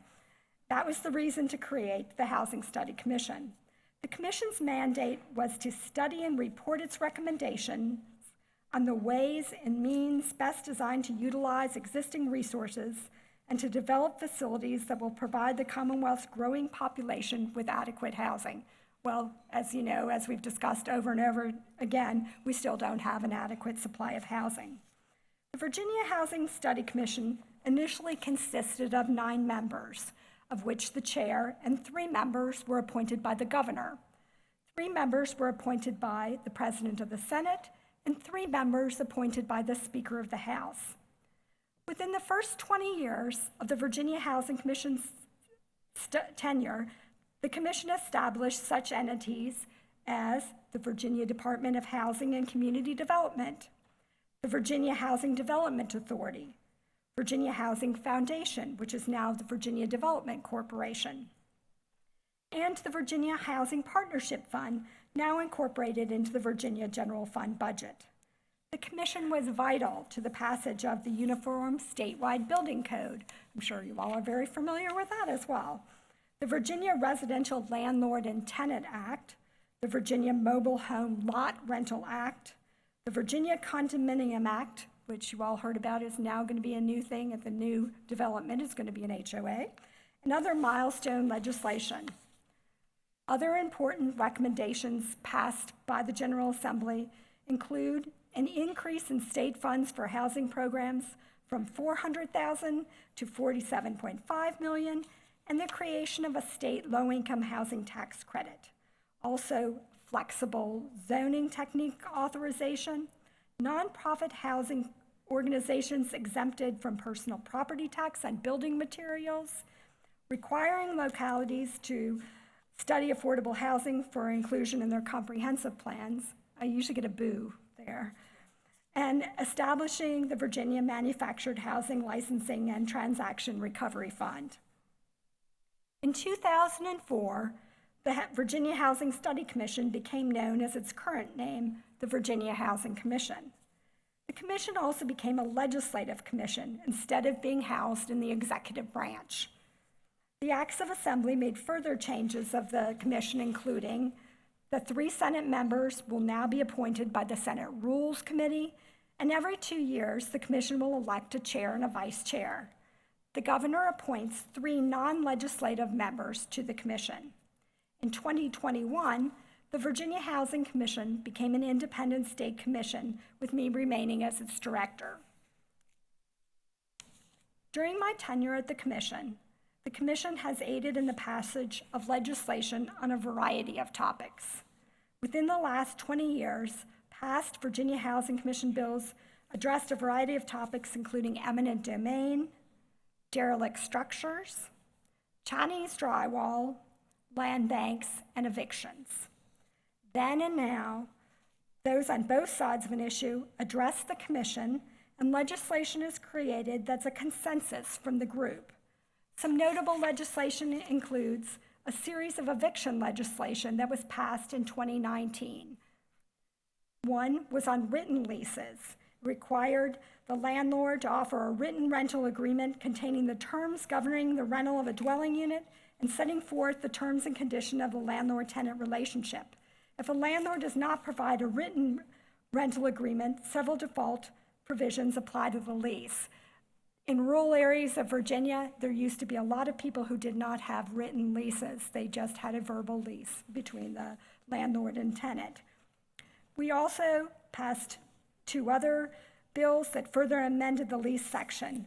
One, the landlord shall not charge a tenant a late fee unless it's part of the written rental agreement. Furthermore, the landlord shall not charge a late fee of more than 10% of the periodic rent or 10% of the remaining balance owed on the lease, whichever is the lesser amount owed. We also passed a bill on writs of eviction because they used to be known as writs of possession. With the new amendment, the writs of eviction became valid for 180 days from the date of judgment. This was previously a 1-year period. We also passed a bill on summons for unlawful detainer in 2019. In the previous law, the case had to be heard within 21 days after their initial return date or as soon as practicable. The law now requires the initial hearing to be held within 30 days and the landlord to file a pay or quit notice with the court. This was previously done as a matter of practice, but was not specified in law. We also had a tenant's rights of redemption. Previously, the tenant could pay all the amounts due, such as his rent, late fees, and court costs, and attorney fees on or before the first court date to dismiss the unlawful detainer case. With a new amendment, the tenant may pay all these amounts by cashier's check, a certified check, or with a money order up to 2 business days before the scheduled eviction. That prevents a lot of evictions in Virginia. We also facilitated the passage of a bill on the expungement of unlawful detainer. A tenant will be able to avoid being rejected on a lease application by having an unlawful detainer action that was previously dismissed or non-suited, and it can be expunged from their record. That makes a really big deal, you all, when people are filling out a rental application. Previously, it might have just been dismissed outright. We passed a bill in 2022 on appeal bonds. In the past, it was extremely difficult for a tenant to appeal eviction because the tenant needed to obtain an appeal bond that required up to 6 months' rent be placed in an escrow account, which is a very large amount. The tenant's bond has been lowered to the amount of rent and fees determined by the unlawful detainer action in the General District Court. The tenant must, however, pay rent as it becomes due to the landlord while awaiting the appeal. Failure to do so may allow the circuit court to make a judgment for the landlord without a hearing. Basically, you all, I get calls about this all the time. People call and say, my landlord hasn't done this, hasn't done that, they're evicting me. Can I withhold rent? No, you may not. They can have to put it in the escrow account and they have to pay on a monthly basis while they're waiting for their court date. One of the more important things we've also done, which affects many of y'all, is the derelict structure bill in 2009. It created the definition of a derelict structure and enabled a locality to require action on a property that is deemed criminally blighted.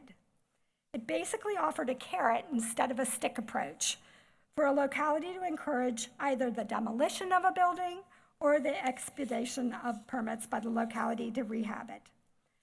The bill defines derelict buildings as a building, whether or not construction has been completed, that might endanger the public's health, safety, or welfare, and has been one of these three things. Vacant, not one of the three, is all three of these things. It's vacant, boarded up in accordance with the building code, and not lawfully connected to electric service from a utility service provider, or not lawfully connected to any required water or sewer service from a utility service provider for a continuous period in excess of 6 months. So it's vacant, it's boarded up, it has no utilities. It authorizes the local governments to incentivize owners' timely submission of a plan for demolition or renovation by providing real estate tax abatements and fee refunds.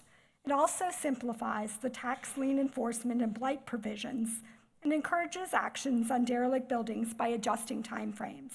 This bill was also a recommendation of the Virginia Housing Commission.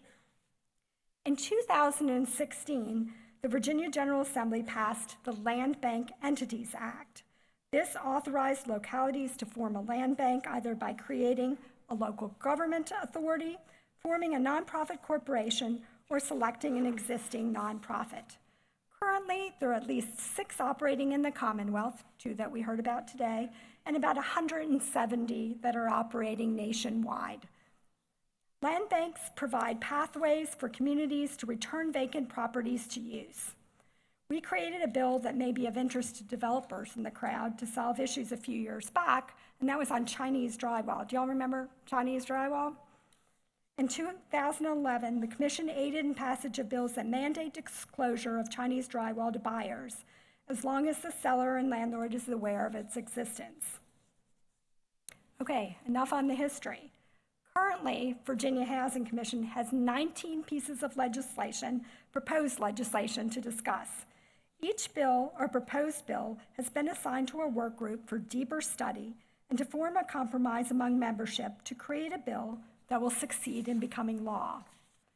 The Landlord, Tenant Law, Real Estate Law, and Affordable Housing Solutions work group was referred 6 bills on the following topics: rent stabilization, writs of eviction, manufactured home park sales, always a perennial issue, tax exemption, and affordable housing tax credits.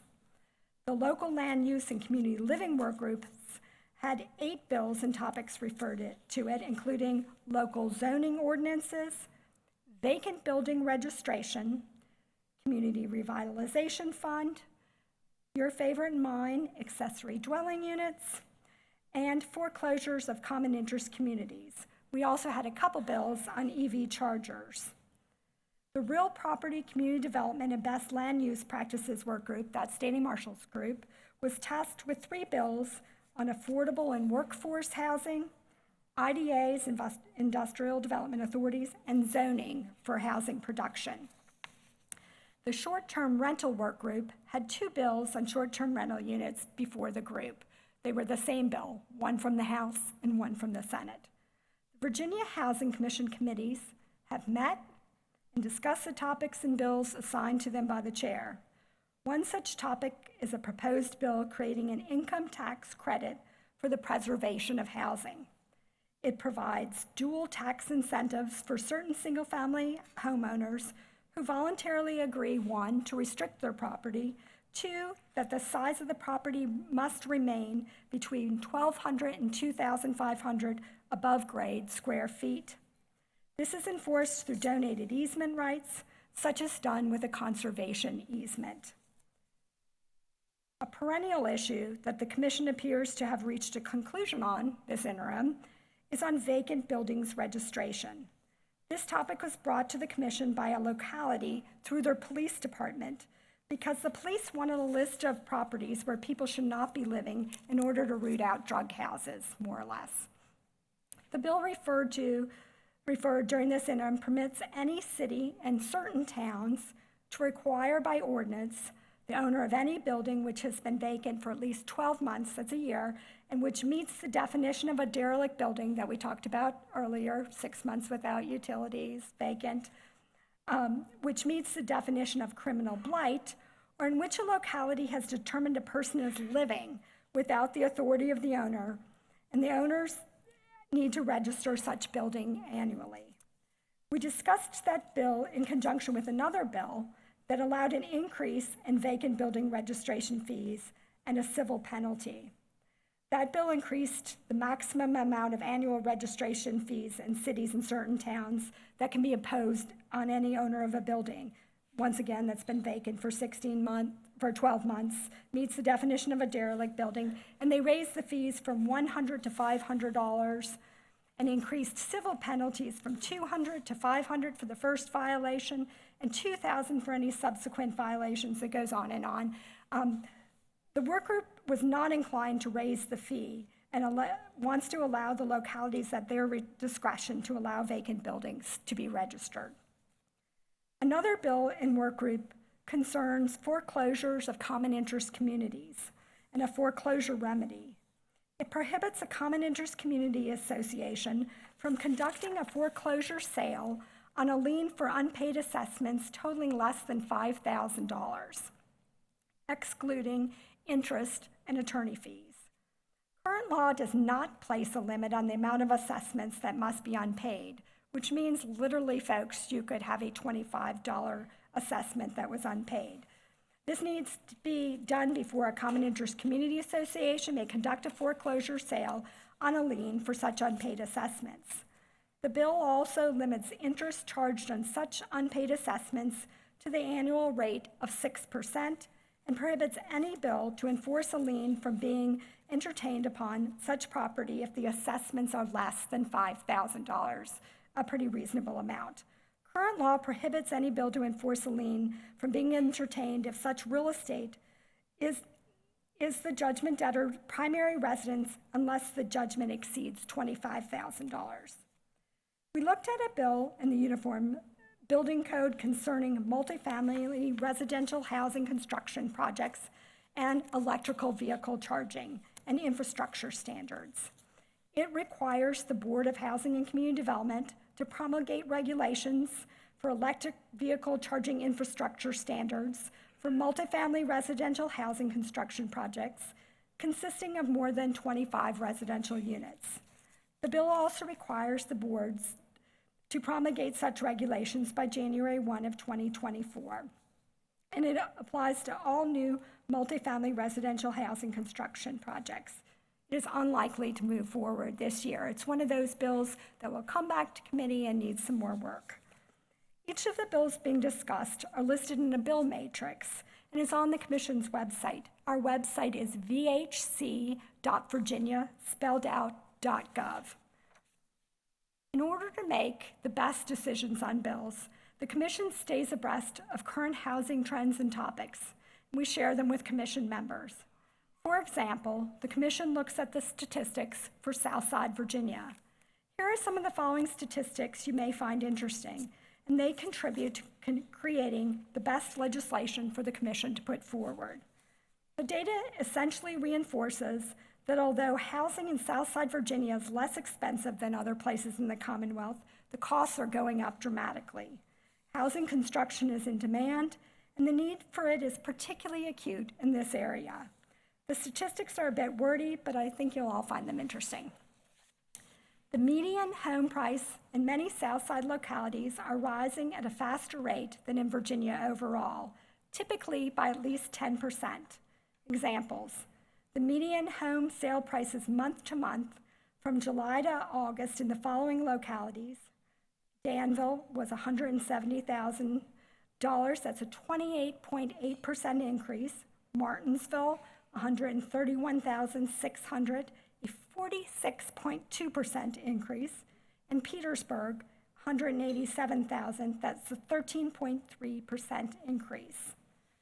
According to the Home Builders Association, Virginia's Southside region experienced a 32% increase in home costs from July 2022 to July of 2023. Y'all, 32% increase. The demand for housing is high in Danville, according to the Danville Register. Danville expects to see 3,900 new jobs arrive by the spring of 2024. Danville needs 1,536 more apartments and 234 more single-family homes, on top of the existing demand for 760 apartments and 606 family homes. According to the Virginia Outlook, in August of 2023, the recent Virginia Realtors report that the Virginia housing market has had 19.1 fewer sales in August than last year. That's no surprise to any of y'all. Statewide median sales price in August is $400,000, statewide $400,000, up 7% from last August. While the number of homes on the market decreased by 8.9% compared to last year, Virginia's month-to-month of supply reached 2 months for the first time in 3 years, up to 1.6 months on a year ago. This was driven by a decrease in sales activity. Historically, 3 to 6 months of supply is needed for a market to be considered healthy. Competition remains high, even as sales activity has slowed to a decade low. According to the County Outlook, and the housing starts according to the census, residential construction starts decreased 11.3% in August, with both single-family and multifamily starts declining month over month to the lowest rate since 2020. Multifamily starts accounted for most of the overall slowdown, down 26.3% month over month and 41% in the year over. However, and this is an interesting fact, permits have accelerated to the fastest pace since 2022, indicated expected future demand. Both single and multifamily construction permitting increased month after month. So how do you get involved? You contact your legislature, it's your legislature, and make a request. Does anybody have any questions?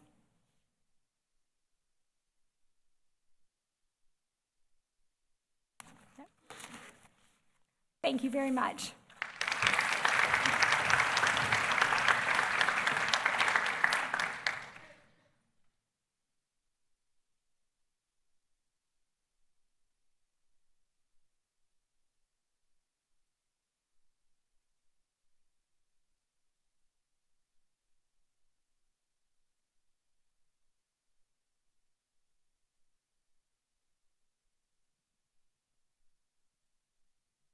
All right.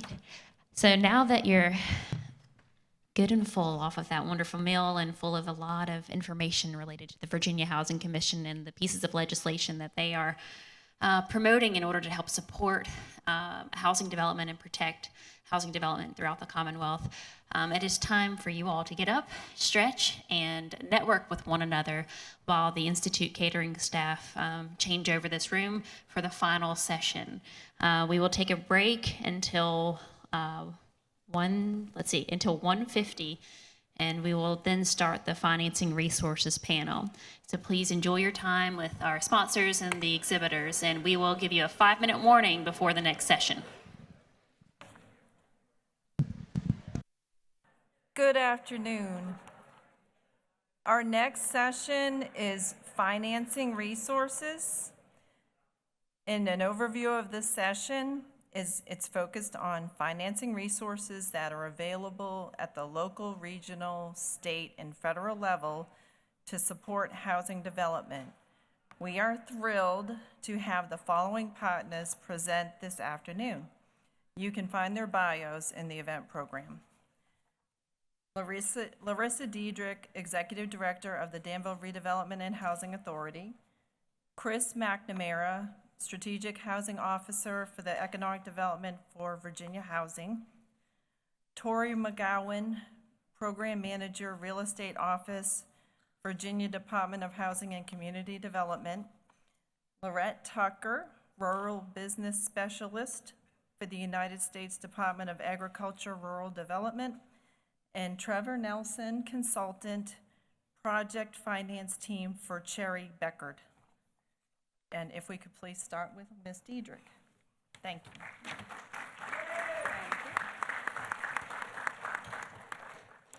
Good afternoon, everyone.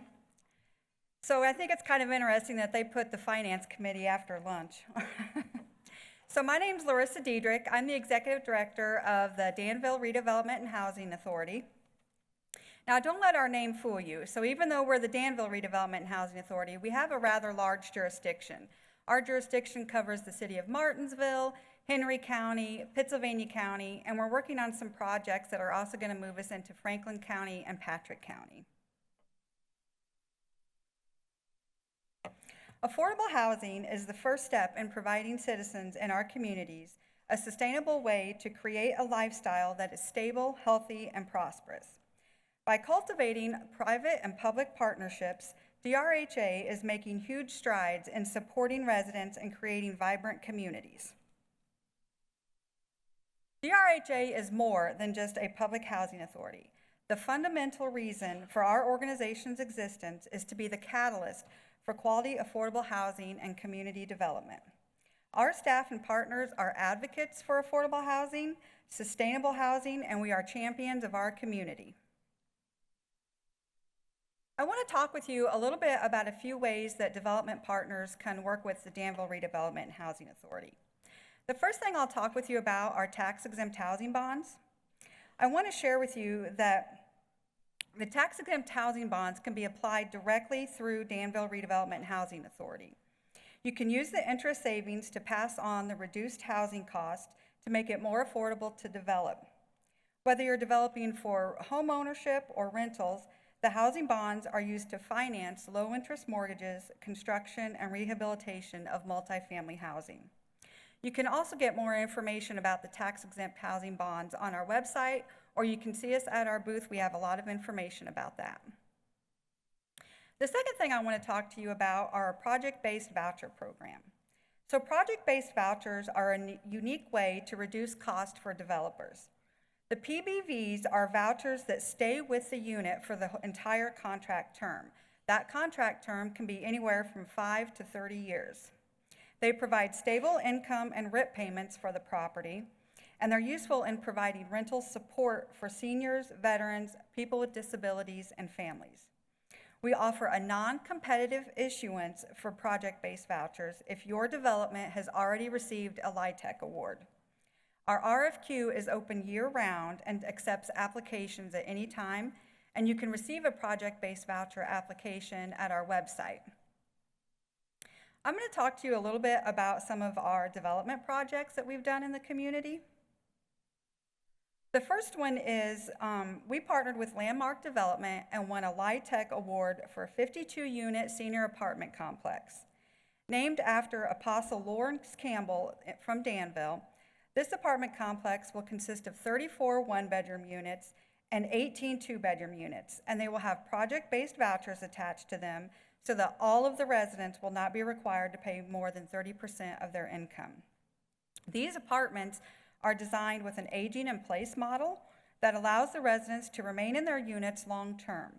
All of the units will be handicapped accessible or adaptable and will have state-of-the-art energy efficiency appliances and amenities. The next thing I want to talk about is our affordable home ownership program.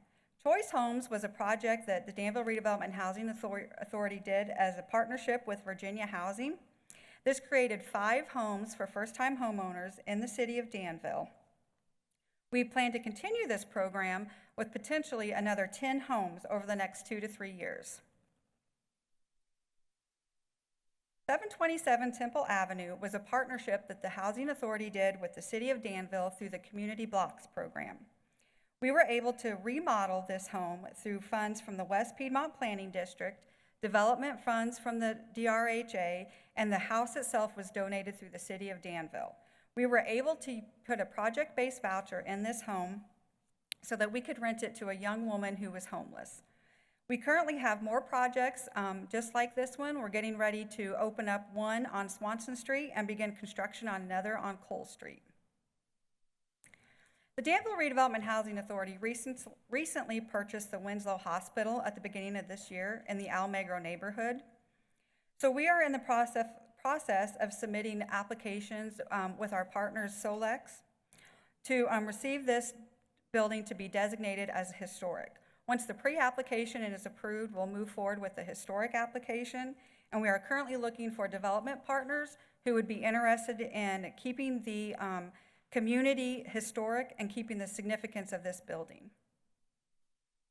We're also excited to announce that DRHA recently signed a 3-year contract with the City of Martinsville. So we will be assisting the City of Martinsville in housing developments and providing for all income levels. Focusing on rental and bringing home ownership, we recently opened the Center for Housing Education in Martinsville. And just a little plug here for DRHA, we are starting a property management company through our nonprofit. So if anyone is interested, you could talk with us about that at another time. Thank you.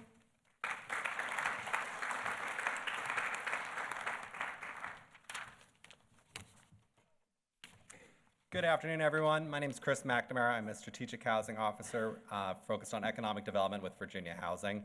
Really excited to be here with you all, see some familiar faces in the audience, and we've had good conversations so far, so hope those keep going. Just a little bit about Virginia Housing. We were created in 1972 by the General Assembly, so we just celebrated our 50th anniversary last year. We have the simple mission of helping Virginians attain quality, affordable housing. We do this through providing first-time homebuyer education, some grants. We help our partners in the Housing Delivery Network. The important thing to really understand is that we don't get any state or federal tax dollars. All of our money is internally generated. Basically think of us as a nonprofit mission-oriented bank. That's kind of how we function. I'm on our community outreach team, so we kind of are the philanthropic arm of the organization. So we're really out there meeting with our local partners, helping them figure out ways to creatively tackle all these problems we've talked about today. Just a little bit about our fiscal year 22 performance to give you really a scope of what we do. None of what we do is possible without our partners, and that includes everybody in this room, local governments, nonprofits, for-profits. We work with anybody and everybody that wants to do some sort of affordable housing. We realize that this is a much bigger problem than we could ever face ourselves, so we are just 100% about partnerships.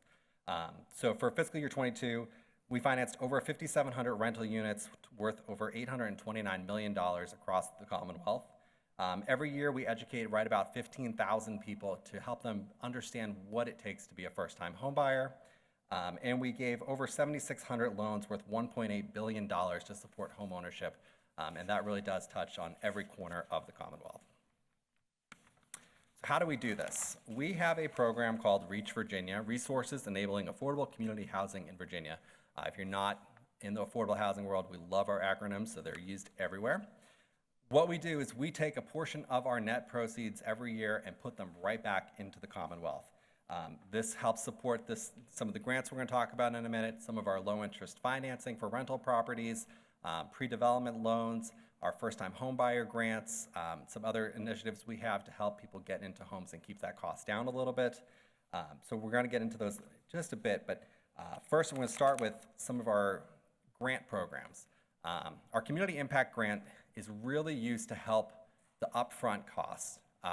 These are eligible recipients are units of local government, includes EDAs, IDAs, and our nonprofit partners. If you own a piece of land, you own a building, and there's something you want to do with it, maybe you think this could be used for housing, we have some resources that can help with that. They can go into planning, development, or innovation, so I will go into a little bit about each of these buckets. Our planning grants, planning and project analysis, these fall into two buckets, the market and project analysis, and then community engagement. So for the market and project analysis, this morning we were supposed to hear about the regional market study that's finishing up here for your the Planning District Commission. That is one that we helped fund. We can also help with things like feasibility studies, market analysis, policy analysis, some preliminary architecture engineering, where you're able to hire a consultant, hire an engineer to come in and actually tell you what's possible with this project. Can you do anything? We've heard a lot about policy throughout the day. If you have an old zoning ordinance or pieces of your development code that haven't been looked at in a long time, come to us and talk to us, because we do have a grant that can have a consultant come in and look through that and help you make sure that it is easy for developers to come to your locality and do work. These grants are not competitive. There is no match required. They are accepted on a rolling basis. The only time we don't accept applications is during the month of June, just to close out our fiscal year. And you can't stack these on top of each other. So if you have a building that needs preliminary architecture engineering, feasibility studies, you can get 20 grand per study. So those are all, that adds up quickly and helps reduce the cost. Community engagement is something else that's very important to us at Virginia Housing. We understand that we've heard about NIMBYism a couple times today. This can kind of help avoid some of that by getting the community involved from the start. This is a $50,000 grant with a little bit of additional funding available if you do need translation services. They can be used for a specific project. If you have a large development that's coming in and you're thinking maybe we'll get some pushback, let's get the community engaged from the start. And you can also, we added a new one this year for affordable housing awareness to really do education so that people understand what affordable housing is and what it isn't. I know a lot of people hear affordable housing and they kind of run the other way. They just immediately are going to throw their hands up. We don't want that. Let's avoid it. Our next bucket is our development, which falls into stabilization and deconstruction. If you, your locality, your nonprofit owns a building that maybe isn't in the greatest shape, an old school that the roof is falling down, some bricks are falling down, but there is a plan in place to redevelop it, but you just need to wait a little bit to maybe finish up financing of the project. We do have up to $150,000 for a stabilization grant. This can be really useful. For example, right now in Brunswick County, this is one we awarded recently. The IDA owned a property downtown. They've received some other funding from other state partners, regional partners, but the roof itself was falling in, and they were worried about water damage to the building. So they came to us for a stabilization grant, knowing that they were going to be able to finish this building up. They're working on a couple applications for some final funding now, but they got that $150,000. The roof has been repaired, or it's being repaired now. So that way this will eventually be a mixed-use building. If the building is past its life, we know that that happens. Sometimes they need to come down. We do have the deconstruction, which we do encourage you to try to reuse as much as possible. And we do not allow that for a one-to-one match. So if you can't tear down a single-family home and build another one. Just an example of one project that has used this out in Big Stone Gap. This is in Wise County. This building was the old Mutual Pharmacy. It's in downtown Big Stone Gap. The RHA was able to purchase the building after it had sat vacant for a couple of years. There was a lot of funding that went into this, partners with DHCD, DEQ, the Regional Economic Development Group, and our funding. We're able to bring this building back to life. So now upstairs you have 4 units. One of them is, I think 1 or 2 of them are workforce housing. The main floor is a restaurant, and downstairs is a co-working space. So it really came back to life and is now a very popular, attractive piece of their downtown. So innovation, this has come up a couple times today. We heard about Martinsville won our innovation grant a couple years ago. If anyone has followed along with the 3D printed houses, we have a nonprofit in Richmond that got one a couple years ago to do some next generation manufactured housing. We've taken a step back the last couple of years, but we are hoping this one is going to be relaunched in January. We've broken it up into 3 different buckets. Right now, we have our Innovative Planning Grant, which is a $50,000 grant that is open to anybody in this room, anyone in the Commonwealth. We do want to see, again, either a nonprofit or local government as one of the partners. But that is a $50,000 grant to come up with a white paper, one-pager of trying to figure out what it's going to take to get this project off the ground. Who are the partners? What are the obstacles? What do we need? From there, we have our Innovative Construction Grant, which is a $500,000 grant, which is for actual construction, new methods, new techniques, new material, something that's never been seen before in Virginia. And then this year, our brand new one is our Innovative Program Grant, which is something that we're still figuring out what this is going to look like. Maybe it's a workforce development tool to help build up the construction trade workforce. Maybe it's providing some kind of services to residents of low-income housing. Kind of get creative with these. If you have ideas and you want to run them past us, please reach out. I'm going to talk a little bit some of our financing. I'm not going to get too deep in the weeds on these. A couple different things we want to talk about. A pre-development loan, I'll get into in a minute. The housing tax credits, we do administer the low-income housing tax credit for the Commonwealth. We offer several different types of rental housing loans. Units, we can start usually about 4 units or more, going up to several hundred. We do have some different funding options we have. I talked about the REACH financing that can help lower the interest on some of those loans to keep it more affordable for you. And then we also have our mixed-use, mixed-income program. So our pre-development loan, this is for open to private developers as well as nonprofit and local governments. This covers all sorts of things, your final architecture engineering services, market studies, environmental reports, all the final stuff before you're actually going to start your construction loan. We are looking at things that are going to do some sort of revitalization, supportive housing, or a project addressing homelessness. If it's a revitalization project, there are certain requirements that we need to see. It needs to be in a qualified census tract, in one of Virginia Main Street programs, districts, in an enterprise zone, or the locality can say this is a revitalization zone. We are committed to revitalizing this area. We see this as a catalyst. This is a 0% interest loan for 36 months that's paid off with your construction loan. If for some reason this project cannot move forward, it's not feasible, interest rates go through the roof, construction costs go through the roof, 99.9% of the time, we are able to forgive that loan. So this, along with all of those grants we talked about earlier, reduce that risk up front for private developers. You can get this stuff done, you can work with this, know what you're up against, and be able to actually move the project forward. Workforce housing, we talked a lot about workforce housing today. We have several different options for this. Our minimum requirement is that 20% of the units in the building are affordable at 80% area median income. So if you have 10 units in your apartment building, only 2 have to be set aside at that 80%. That is extremely useful and attractive to a lot of people. It helps make the numbers flow a little bit better. There's different options. You can do 100% workforce at 150% AMI in rural areas. This does also work for our mixed income or mixed use, mixed income program, where you can have a mix of uses. You can have commercial space on the bottom. We do want to see at least 50% residential. Our home ownership support, we do a lot of work. I talked about our first-time homebuyer education, where we educate about 15,000 people a year. That is a free course. I've talked to several people that are talking about designing their own. Ours is free, just use it, it works, it's great. You can take it online, it's offered in English and Spanish. You can take it in person. We partner with a lot of people to give that course across the state.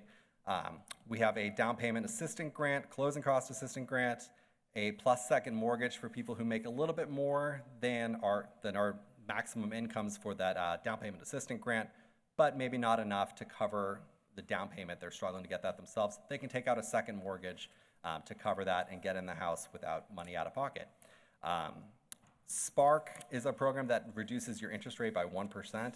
As interest rates keep going up, that gets more and more helpful. We offer the education like I talked about, which we do rental education, homeowner education. We partner with people to do housing counseling for people who maybe have something on their credit they need to work on to get them ready to be a first-time home buyer. This, you guys will get our slides, just some useful links. We do have a whole search tool for virginiahousingsearch.com, which allows you to look up available properties. You can list properties, and then you can find all of our partners across the state.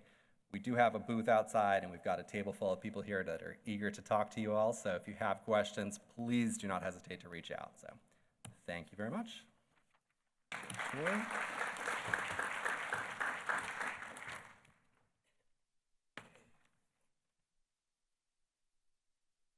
Good afternoon, everyone. I'm Tori McGowan. I'm the program manager for our real estate office at the Department of Housing and Community Development. So today I'm going to talk to you about our workforce housing programs that we have available through DHCD. And we have programs both available through both our Housing and Community Development Division, as well as our Economic Development and Community Vitality Division. So we're seeing more of this mix between economic development and housing, and the need for housing for not only residents, but also economic development, getting companies to locate and expand within a community. So a little bit about workforce housing. Most of you know what that is, but for our terms, what we look at DHCD, it's typically defined as 60 to 110% of the area median income. And it's housing for occupations needed in every community. So your public servants, your teachers, people that work in your manufacturing facilities and businesses and retail in your downtowns. And those people also need housing options that are affordable, and they are essential to the region's workforce. So again, we have several programs. The first 3 programs I will talk about are available through our housing division. And then the last one is through our Economic Development and Community Vitality Division. So the first program is the Affordable and Special Needs Housing, which provides gap financing to make possible the creation and preservation of affordable housing for vulnerable populations, whether that's low-income individuals, the elderly, people with special needs. So it can both be for construction, new construction, or rehabilitation of properties. It is funded through 3 sources. Both federal and state sources of fundings, including home funds, the National Housing Trust Fund, and the Virginia Housing Trust Fund. And funding can be provided for housing for those individuals that are making up to 80% of the AMI. Program is a competitive program. Awards are provided on a biannual basis. These funds can be awarded directly to developers, to nonprofits, and CHDOs, and the criteria are those projects that best meet the critical needs of affordable housing and align with state policy. They just finished up their last round of applications a couple of weeks ago, and the next application window will be in late winter, so the February to March timeframe. It's tentative at this point, but if you have any projects that might be applicable for those programs, now's a good time to start talking to them about that in our housing division.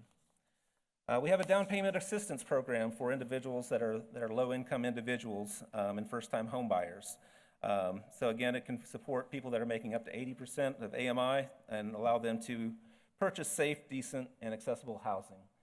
This is provided in the form of a grant to the individuals, and with that, there is an affordability period that they have to remain and keep the house as their primary residence for a period of time to keep that as a grant. So it provides up to 10 to 15% of the down payment of the purchase price of the house, depending on the area that they're located in, as well as up to $2,500 in closing costs. So it's a very great program for those low-income individuals and can be used in conjunction with some of our other programs, including the Acquire, Renovate, and Sell program, where we work with partners across the state. They can be housing authorities, nonprofits, other providers that provides home ownership opportunities to low, moderate income individuals as well as first-time home buyers. What this program allows you to do is to purchase a property. Typically, it's going to be an existing house or some type of property that is undervalued. It may have been vacant for some time. It could have some issues with it. And the provider uses their own lines of credit or funding to purchase the home, and then the ARS program can help provide some of the rehabilitation costs for the program.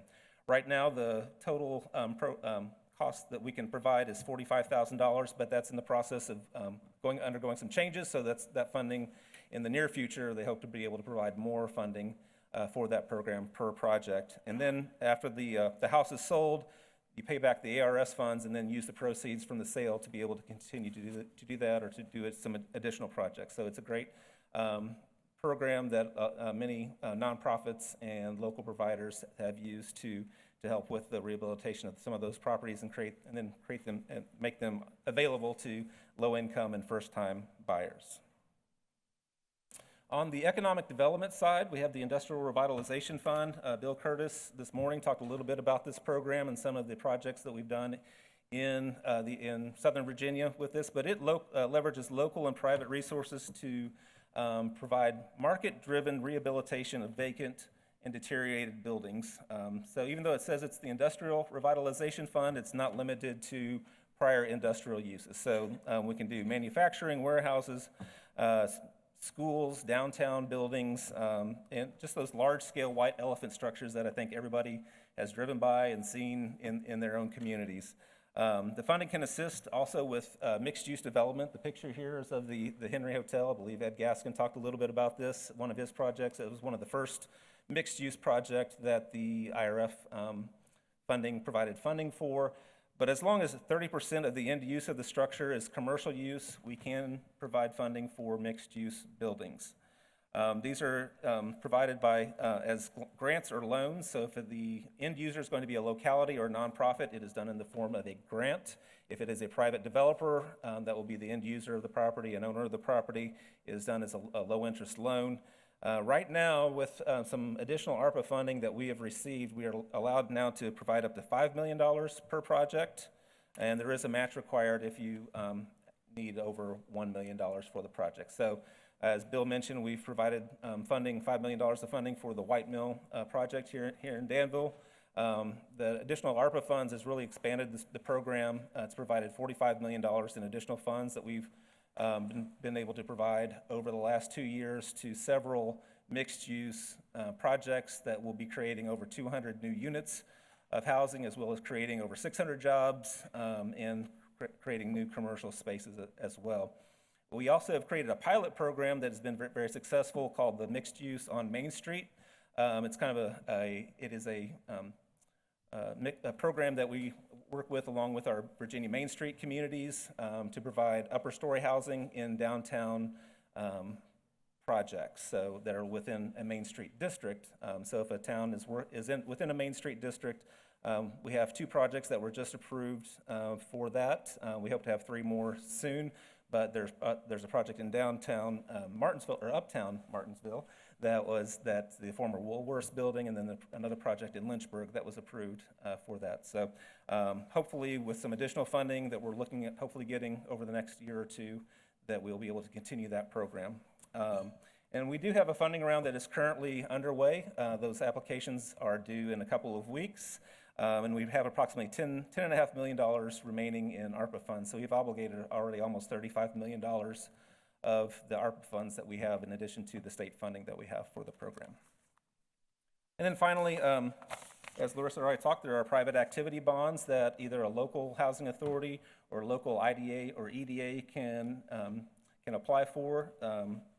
That is another financing tool for projects. DHCD manages the local housing authority fund pool and assists with the administration of the governor's pool. So the Congress provides an allocation to the states for the private activity bonds. As you can see, the vast majority of those do go towards housing, whether it's through Virginia Housing's program or the local housing authority or governor's state allocation. If you are going through the local allocation, DHCD accepts applications from the local housing authorities on a rolling basis every year. So if you have any additional questions about that, I'll be happy to send you to the right person to talk to you about those. All right, thank you very much.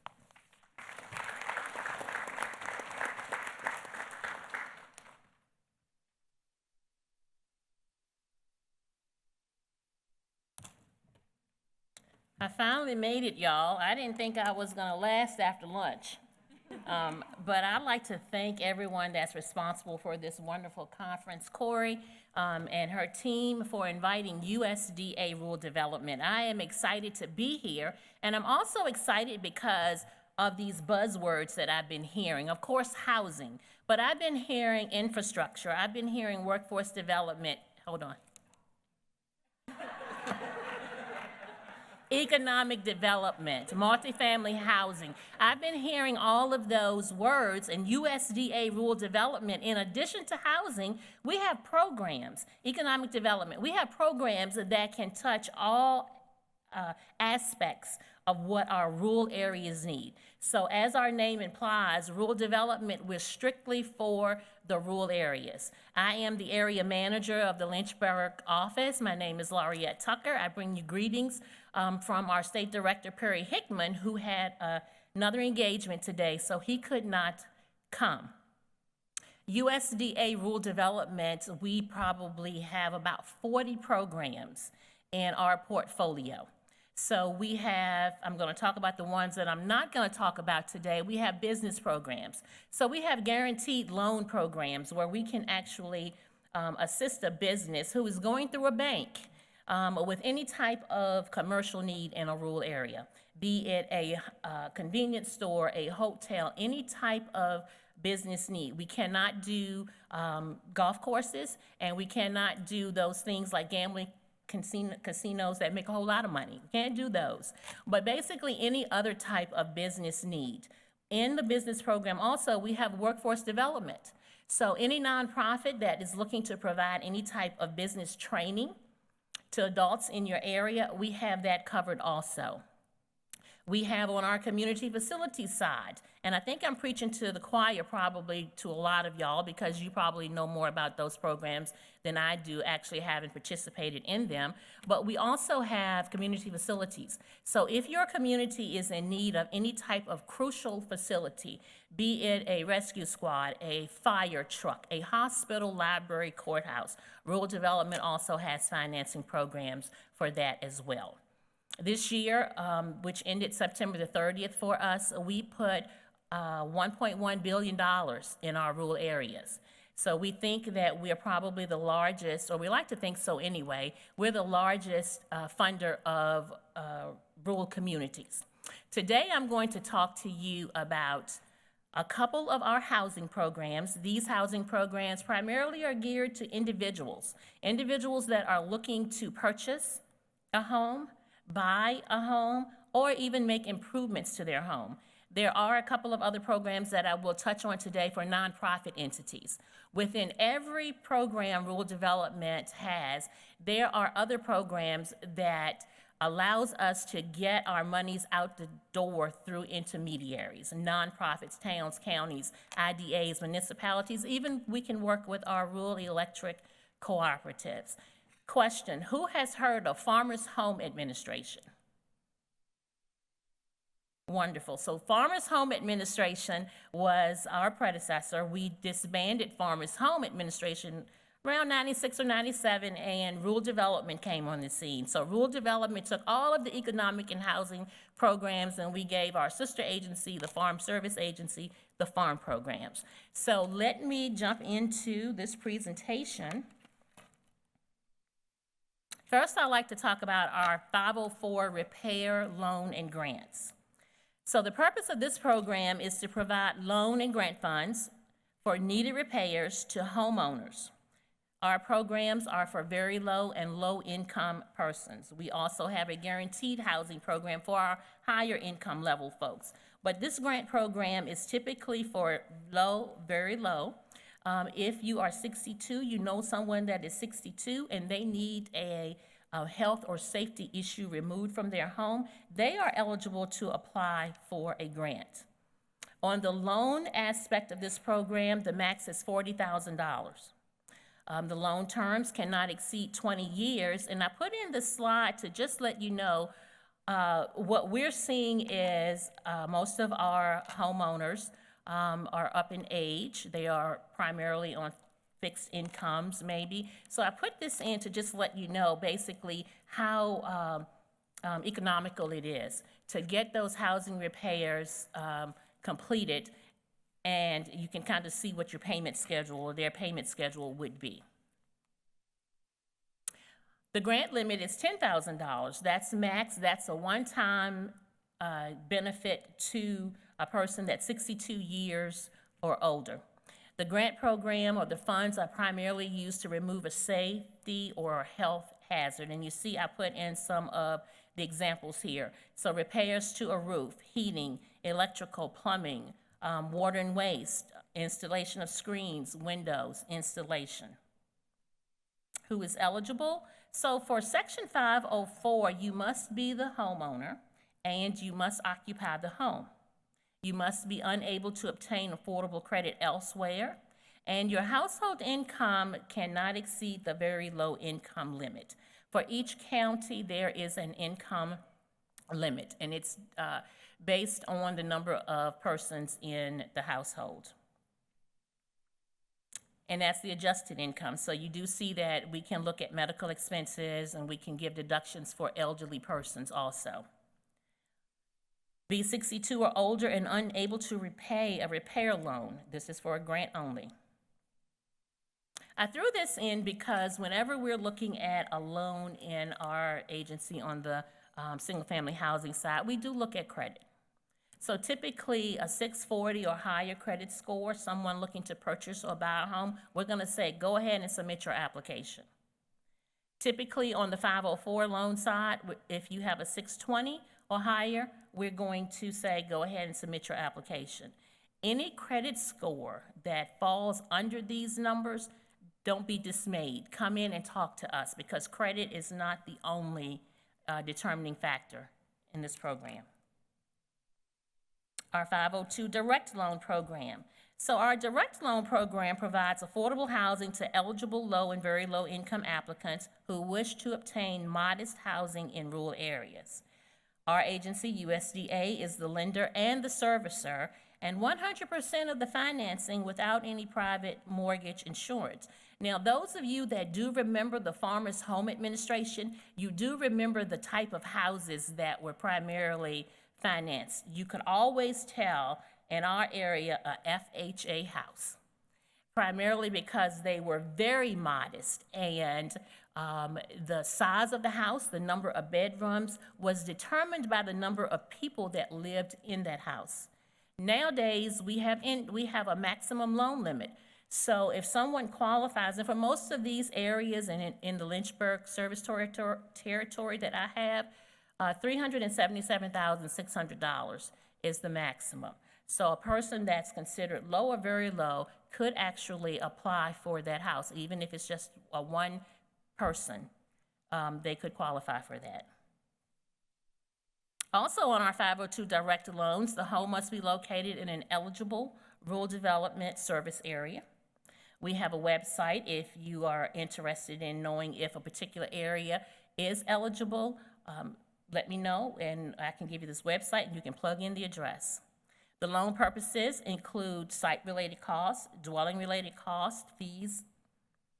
The loan amount is limited by the applicant's repayment ability and the home's appraised value. So based on your income, based on your credit, based on your liabilities, even if you qualify for a $377,600 home, what's going to happen is we're going to look at the appraised value and we're going to look at your repayment ability. A home buyer education is required for all first-time home buyers. As I stated earlier, minimum score 640 for streamlined underwriting. And what that means is typically 640, we're going to say go ahead and submit your application. Anything under that, we're going to probably look just a little bit closer at your credit. Loan terms. So standard loan terms, 33 years. Loans up to 38 years are permitted when the household adjusted income doesn't exceed 60% of the area median and a longer payment term is needed. Manufactured homes have a maximum of 30 years. Again, those that remember the old farmer's home, we could not do single wides, double wides, or modular homes. Now we can. The interest rate is fixed. Currently, I believe it's at 4.15, and I believe in November is expected to increase to maybe 4.5%. Borrowers may be eligible for payment subsidies that reduce their effective interest rate and their monthly mortgage payment. Caution here, anyone that applies to us and you actually are eligible for this subsidy, which means whatever your loan payment is supposed to be, because of your circumstances, it won't be as high. Just always remember that when you pay that house off, USDA, the federal, I'm not gonna say USDA because it's not us, it's the federal government. They're gonna want a portion of what you have received to be able to assist other homeowners coming up through the ladder. This program I wanted to touch on because it is strictly for nonprofit entities. And as I stated earlier, rural development has programs in place where if we cannot reach the customer, we have programs in place hopefully where other folks can meet the customers, one of which being the Housing Preservation Grant. So this Housing Preservation Grant is going to provide grants to organizations, nonprofits, that will actually provide assistance to homeowners in the repair and the rehabilitation of their homes. Those entities that they're assisting must also be low and very low income persons. Applications are submitted on an annual basis. Typically, most of our programs are announced through a NOSA, a Notice of Solicitation of Applications in the Federal Register. So if you are a nonprofit entity, a housing organization, and you're nonprofit and you have this desire, or you may already be doing it, then I would suggest looking to this program. The funds on the HPG side can be used to provide grants or low-interest loans to help that resident repair or rehabilitate their home. Rental property owners can also receive assistance if they agree to make the units available to low and very low-income persons. Eligible expenses include repairing or replacing electrical wiring, foundation, roofs, handicap accessibility features, labor and materials, and that a nonprofit can utilize some of the money for their administrative expenses. So eligibility, rural areas and towns with 20,000 or fewer people. Most state and local government entities are eligible to apply, as I've stated before, nonprofit entities. And the applicant must have the necessary background and experience with proven ability to perform the responsibility of repair and rehabilitation of that home. Quarterly reports are required, and this program, again, is not for the individual. Some of our other single-family housing programs, mutual self-help housing technical assistance grants. Typically, we're utilizing this program when we work with our partners, the Habitat for Humanity organizations. In this program, the homeowner is actually providing some sweat equity. They're out there assisting with putting in their windows, putting in their doors. A rural housing site loan, nonprofit entities, developers can apply to us for this loan. And this, as its name implies, you are looking to develop a site so that single-family homes can go into or onto that site. Multifamily housing. So our multifamily housing program is somewhat removed now as they are regionalized, but our multifamily housing program has been around a very long time as well. And so in this program is going to assist property owners through loans, loan guarantees, and grants that will enable them to develop and rehabilitate properties for low-income, elderly, and disabled individuals. Typically, we're referring to this as our apartment-type housing.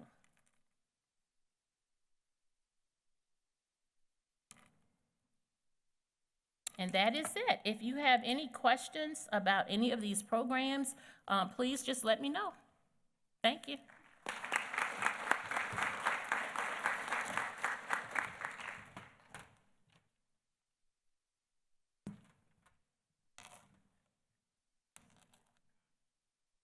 Let me do it right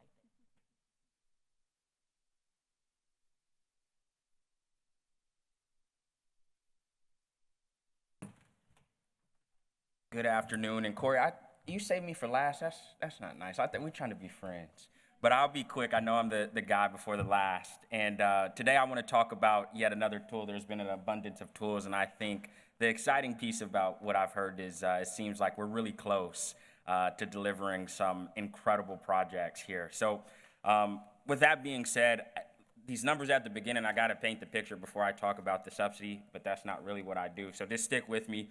We've talked a lot about the housing demand here in Danville and throughout Southern Virginia, so just take that as a fact. There's a need for homes. We've talked about some of the current solutions, and I'm going to insert another tax credit here that isn't always thought about as we think about housing, but we think is an interesting solution. And so as we look at the math, again, this take my word in Google's best estimates, that homes are somewhat expensive, and the average consumer, when we look at an affordable rate, there's a gap. My guess here is somewhere in the range of $200,000. Just again, looking at the average AMI, 80% AMI. And so then the question becomes, well, what can you do? And as I think about the last mile, as I like to say, some of these products and tools are able to do, there's not one dimension of this last mile, right? So I can't tell you one subsidy is going to cut off $100,000 or $200,000, but if you combine a couple of things, reducing the footprint, reducing the interest rate with some of the products we've heard here today, you get to an affordable rate. And there's a subsidy that I spend my time focused on called the New Markets Tax Credit. And if you remember anything, you might not like it a lot, but if you're looking for a 20% little pick-me-up, New Markets can be your friend. And so the good news is there's already some active participants. Dream Key Partners is working on delivering for-sale affordable products in Charlotte. Habitat Friends are here, so both locally and internationally. Habitat Mortgage Solutions was just awarded a $35 million federal credit to do this work across the nation. And then there's other great partners who are doing this work. So what are New Markets? They're really confusing. I see Rory and crew are laughing a little bit at me. But if you don't, again, remember anything, take away 20% of the eligible bases can end up as equity in your project. I didn't introduce myself at the beginning, but me and my colleagues work at Cherry Bekaert. We've been in the space since the inception of the program and have done quite a bit of this work. So what is the New Markets Tax Credit? It was enacted off the back of some successful programs like the Low-Income Housing Tax Credit in the early 2000s. And right now, about $5 billion hits the street every year. I'll be honest and say, on the for-sale affordable side, where we're taking what we like to call our Qualic Bs, we'll get to that in a second, about $50 billion is really what the market size is for folks like that. And then there's a whole host of opportunities in the mixed-use space, which we can talk about if folks are interested. But one important piece of this program is, like several others mentioned, it is place-based. So all of the investments have to be made in an eligible census tract, or just said another way, a low-income census tract. And with that, the only other requirement is this diagram is really loaded. You look at it, like I said, don't remember this, just remember the 20% piece. And the other piece that I want to talk about is the idea that for a for-sale developer, what we see a lot of times is this partnership. So we have here, 3 separate entities. It might be a Habitat and a couple of other friends coming together to develop and sell homes, where the active business, this Qualic B is a qualified active low-income community business, is really predicated on selling homes. And so the one thing to keep in mind, and what makes this a little bit tricky, is in order to be active, you have to have activity, and so you have to sell at least 1 home a year. And so we think this model is really unique. We're excited to be working with Habitats and other organizations trying to deliver for-sale affordable units, and that's the approach I wanted to talk to today. But also, if folks are interested in mixed-use projects and others, New Markets, again, can help deliver a 20% financing solution to help get across that last mile. And as we think about the path forward, I think folks have laid it out pretty clearly here today, but there's an opportunity to do a lot of great work. There's going to be a lot of partners involved, and if you get it right, we'll get to deliver some cool projects. So thank you.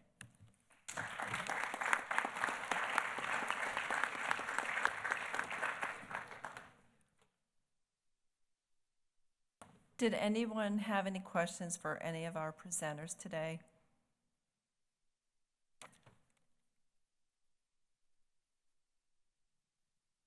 You'll all get the PowerPoint. You'll be able to access them, and should you wish to do so.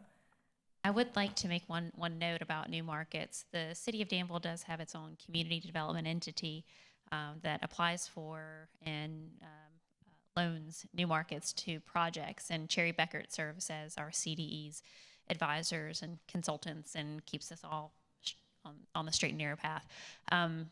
Our CDE has a focus on job creation projects.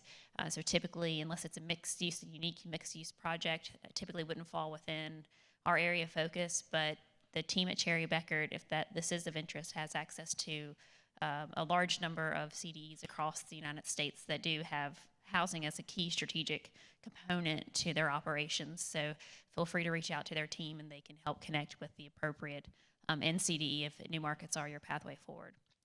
At this time, thank you all of our funding and financing gurus. We appreciate your assistance today.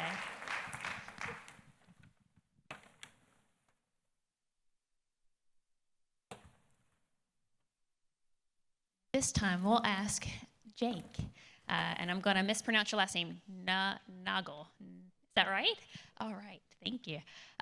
The Director of Homeownership Lending Program with Virginia Housing, who is our premier sponsor for this event, which we're very thankful for their support and all of the support of the sponsors to make this happen today. So he will wrap us up for the afternoon. Thank you. So my name is Jake Nagel. I have the privilege of serving as the Director of Homeownership Lending for Virginia Housing. Virginia Housing is pleased to be a sponsor of today's event, and we appreciate your participation and attendance today. Today we heard from representatives across the region on some of the challenges that we're facing on housing availability and affordability. But what shines through to me as a first-time attendee to this summit is all of the promise and all of the projects either in place today or on the horizon. And we spend a lot of time talking about the challenges, but we also talked a lot today about the things that are on the horizon and the ways that we can come together and collaborate and move things forward and overcome some of those obstacles. So to me, that's really important to highlight and to hang on to as we navigate these challenges, to look forward to the future and everything that's in process to be able to improve homeownership in this region. To kind of bring home some of the points that Chris shared about the products and programs that Virginia Housing offers, specifically here in the southern region, over the last 4 years, we've supported the homeownership process in Southern Virginia by providing financing for over 220 homes, closing cost assistance and down payment assistance for 79 of those transactions, which is free money to those home buyers to support the down payment and the closing costs for their finance transaction. In addition to that free money we've provided through the grant process, the Plus Second Mortgage accounts for another 112 of those loans throughout the last 4 years. So that is a second lien position, but it's amortized over 30 years and allows borrowers that might not meet the requirements for those grant assistance programs to be able to have some support and assistance in coming up with the funds for the down payment as well. Over the course of this summit, we've been engaged in meaningful conversation, discussion, exchanged ideas, and forged collaborations that hold the potential to bring about real and positive change in the southern region of Virginia. It's evident that housing is not just about bricks and mortar, it's about the foundation upon which our communities are built, the dreams we nurture, and the lives that we wish to improve. We've explored various facets of housing in the region, from affordable housing solutions, homeownership initiatives, sustainable development, and housing insecurity, and it's heartening to see the depth of concern, but the compassion and dedication demonstrated by the individuals in this room committed to moving those challenges aside and moving forward as a region in Southern Virginia. As we depart from this summit today, let's not forget the sense of purpose that brought us all here today, and also the sense of urgency in addressing some of those challenges that we've discussed. Those challenges are not insurmountable, and by working together, we can pave the way to brighten the future for Southern Virginia. There's a rich history here, and it is in our hands to ensure that it has a prosperous future. In closing, I would encourage all of you to continue these conversations, share the knowledge gained here, and implement the strategies discussed. Let's commit to being proactive in our approach to advocating for policies and practices that foster housing equity and a stronger sense of community. Together, we can make a significant impact and come together, and we can create a region where housing is accessible for all. We do have a team here from Virginia Housing that is happy to talk about some of those programs that we can use to help support you all in your efforts in overcoming those challenges. So I would encourage you to stop by our booth as well as all of the other booths, give some time to the individuals here and the sponsors. We are all here to support one another and collaborate on solutions. With that, safe travels, thank you so much, and it's great to meet you all.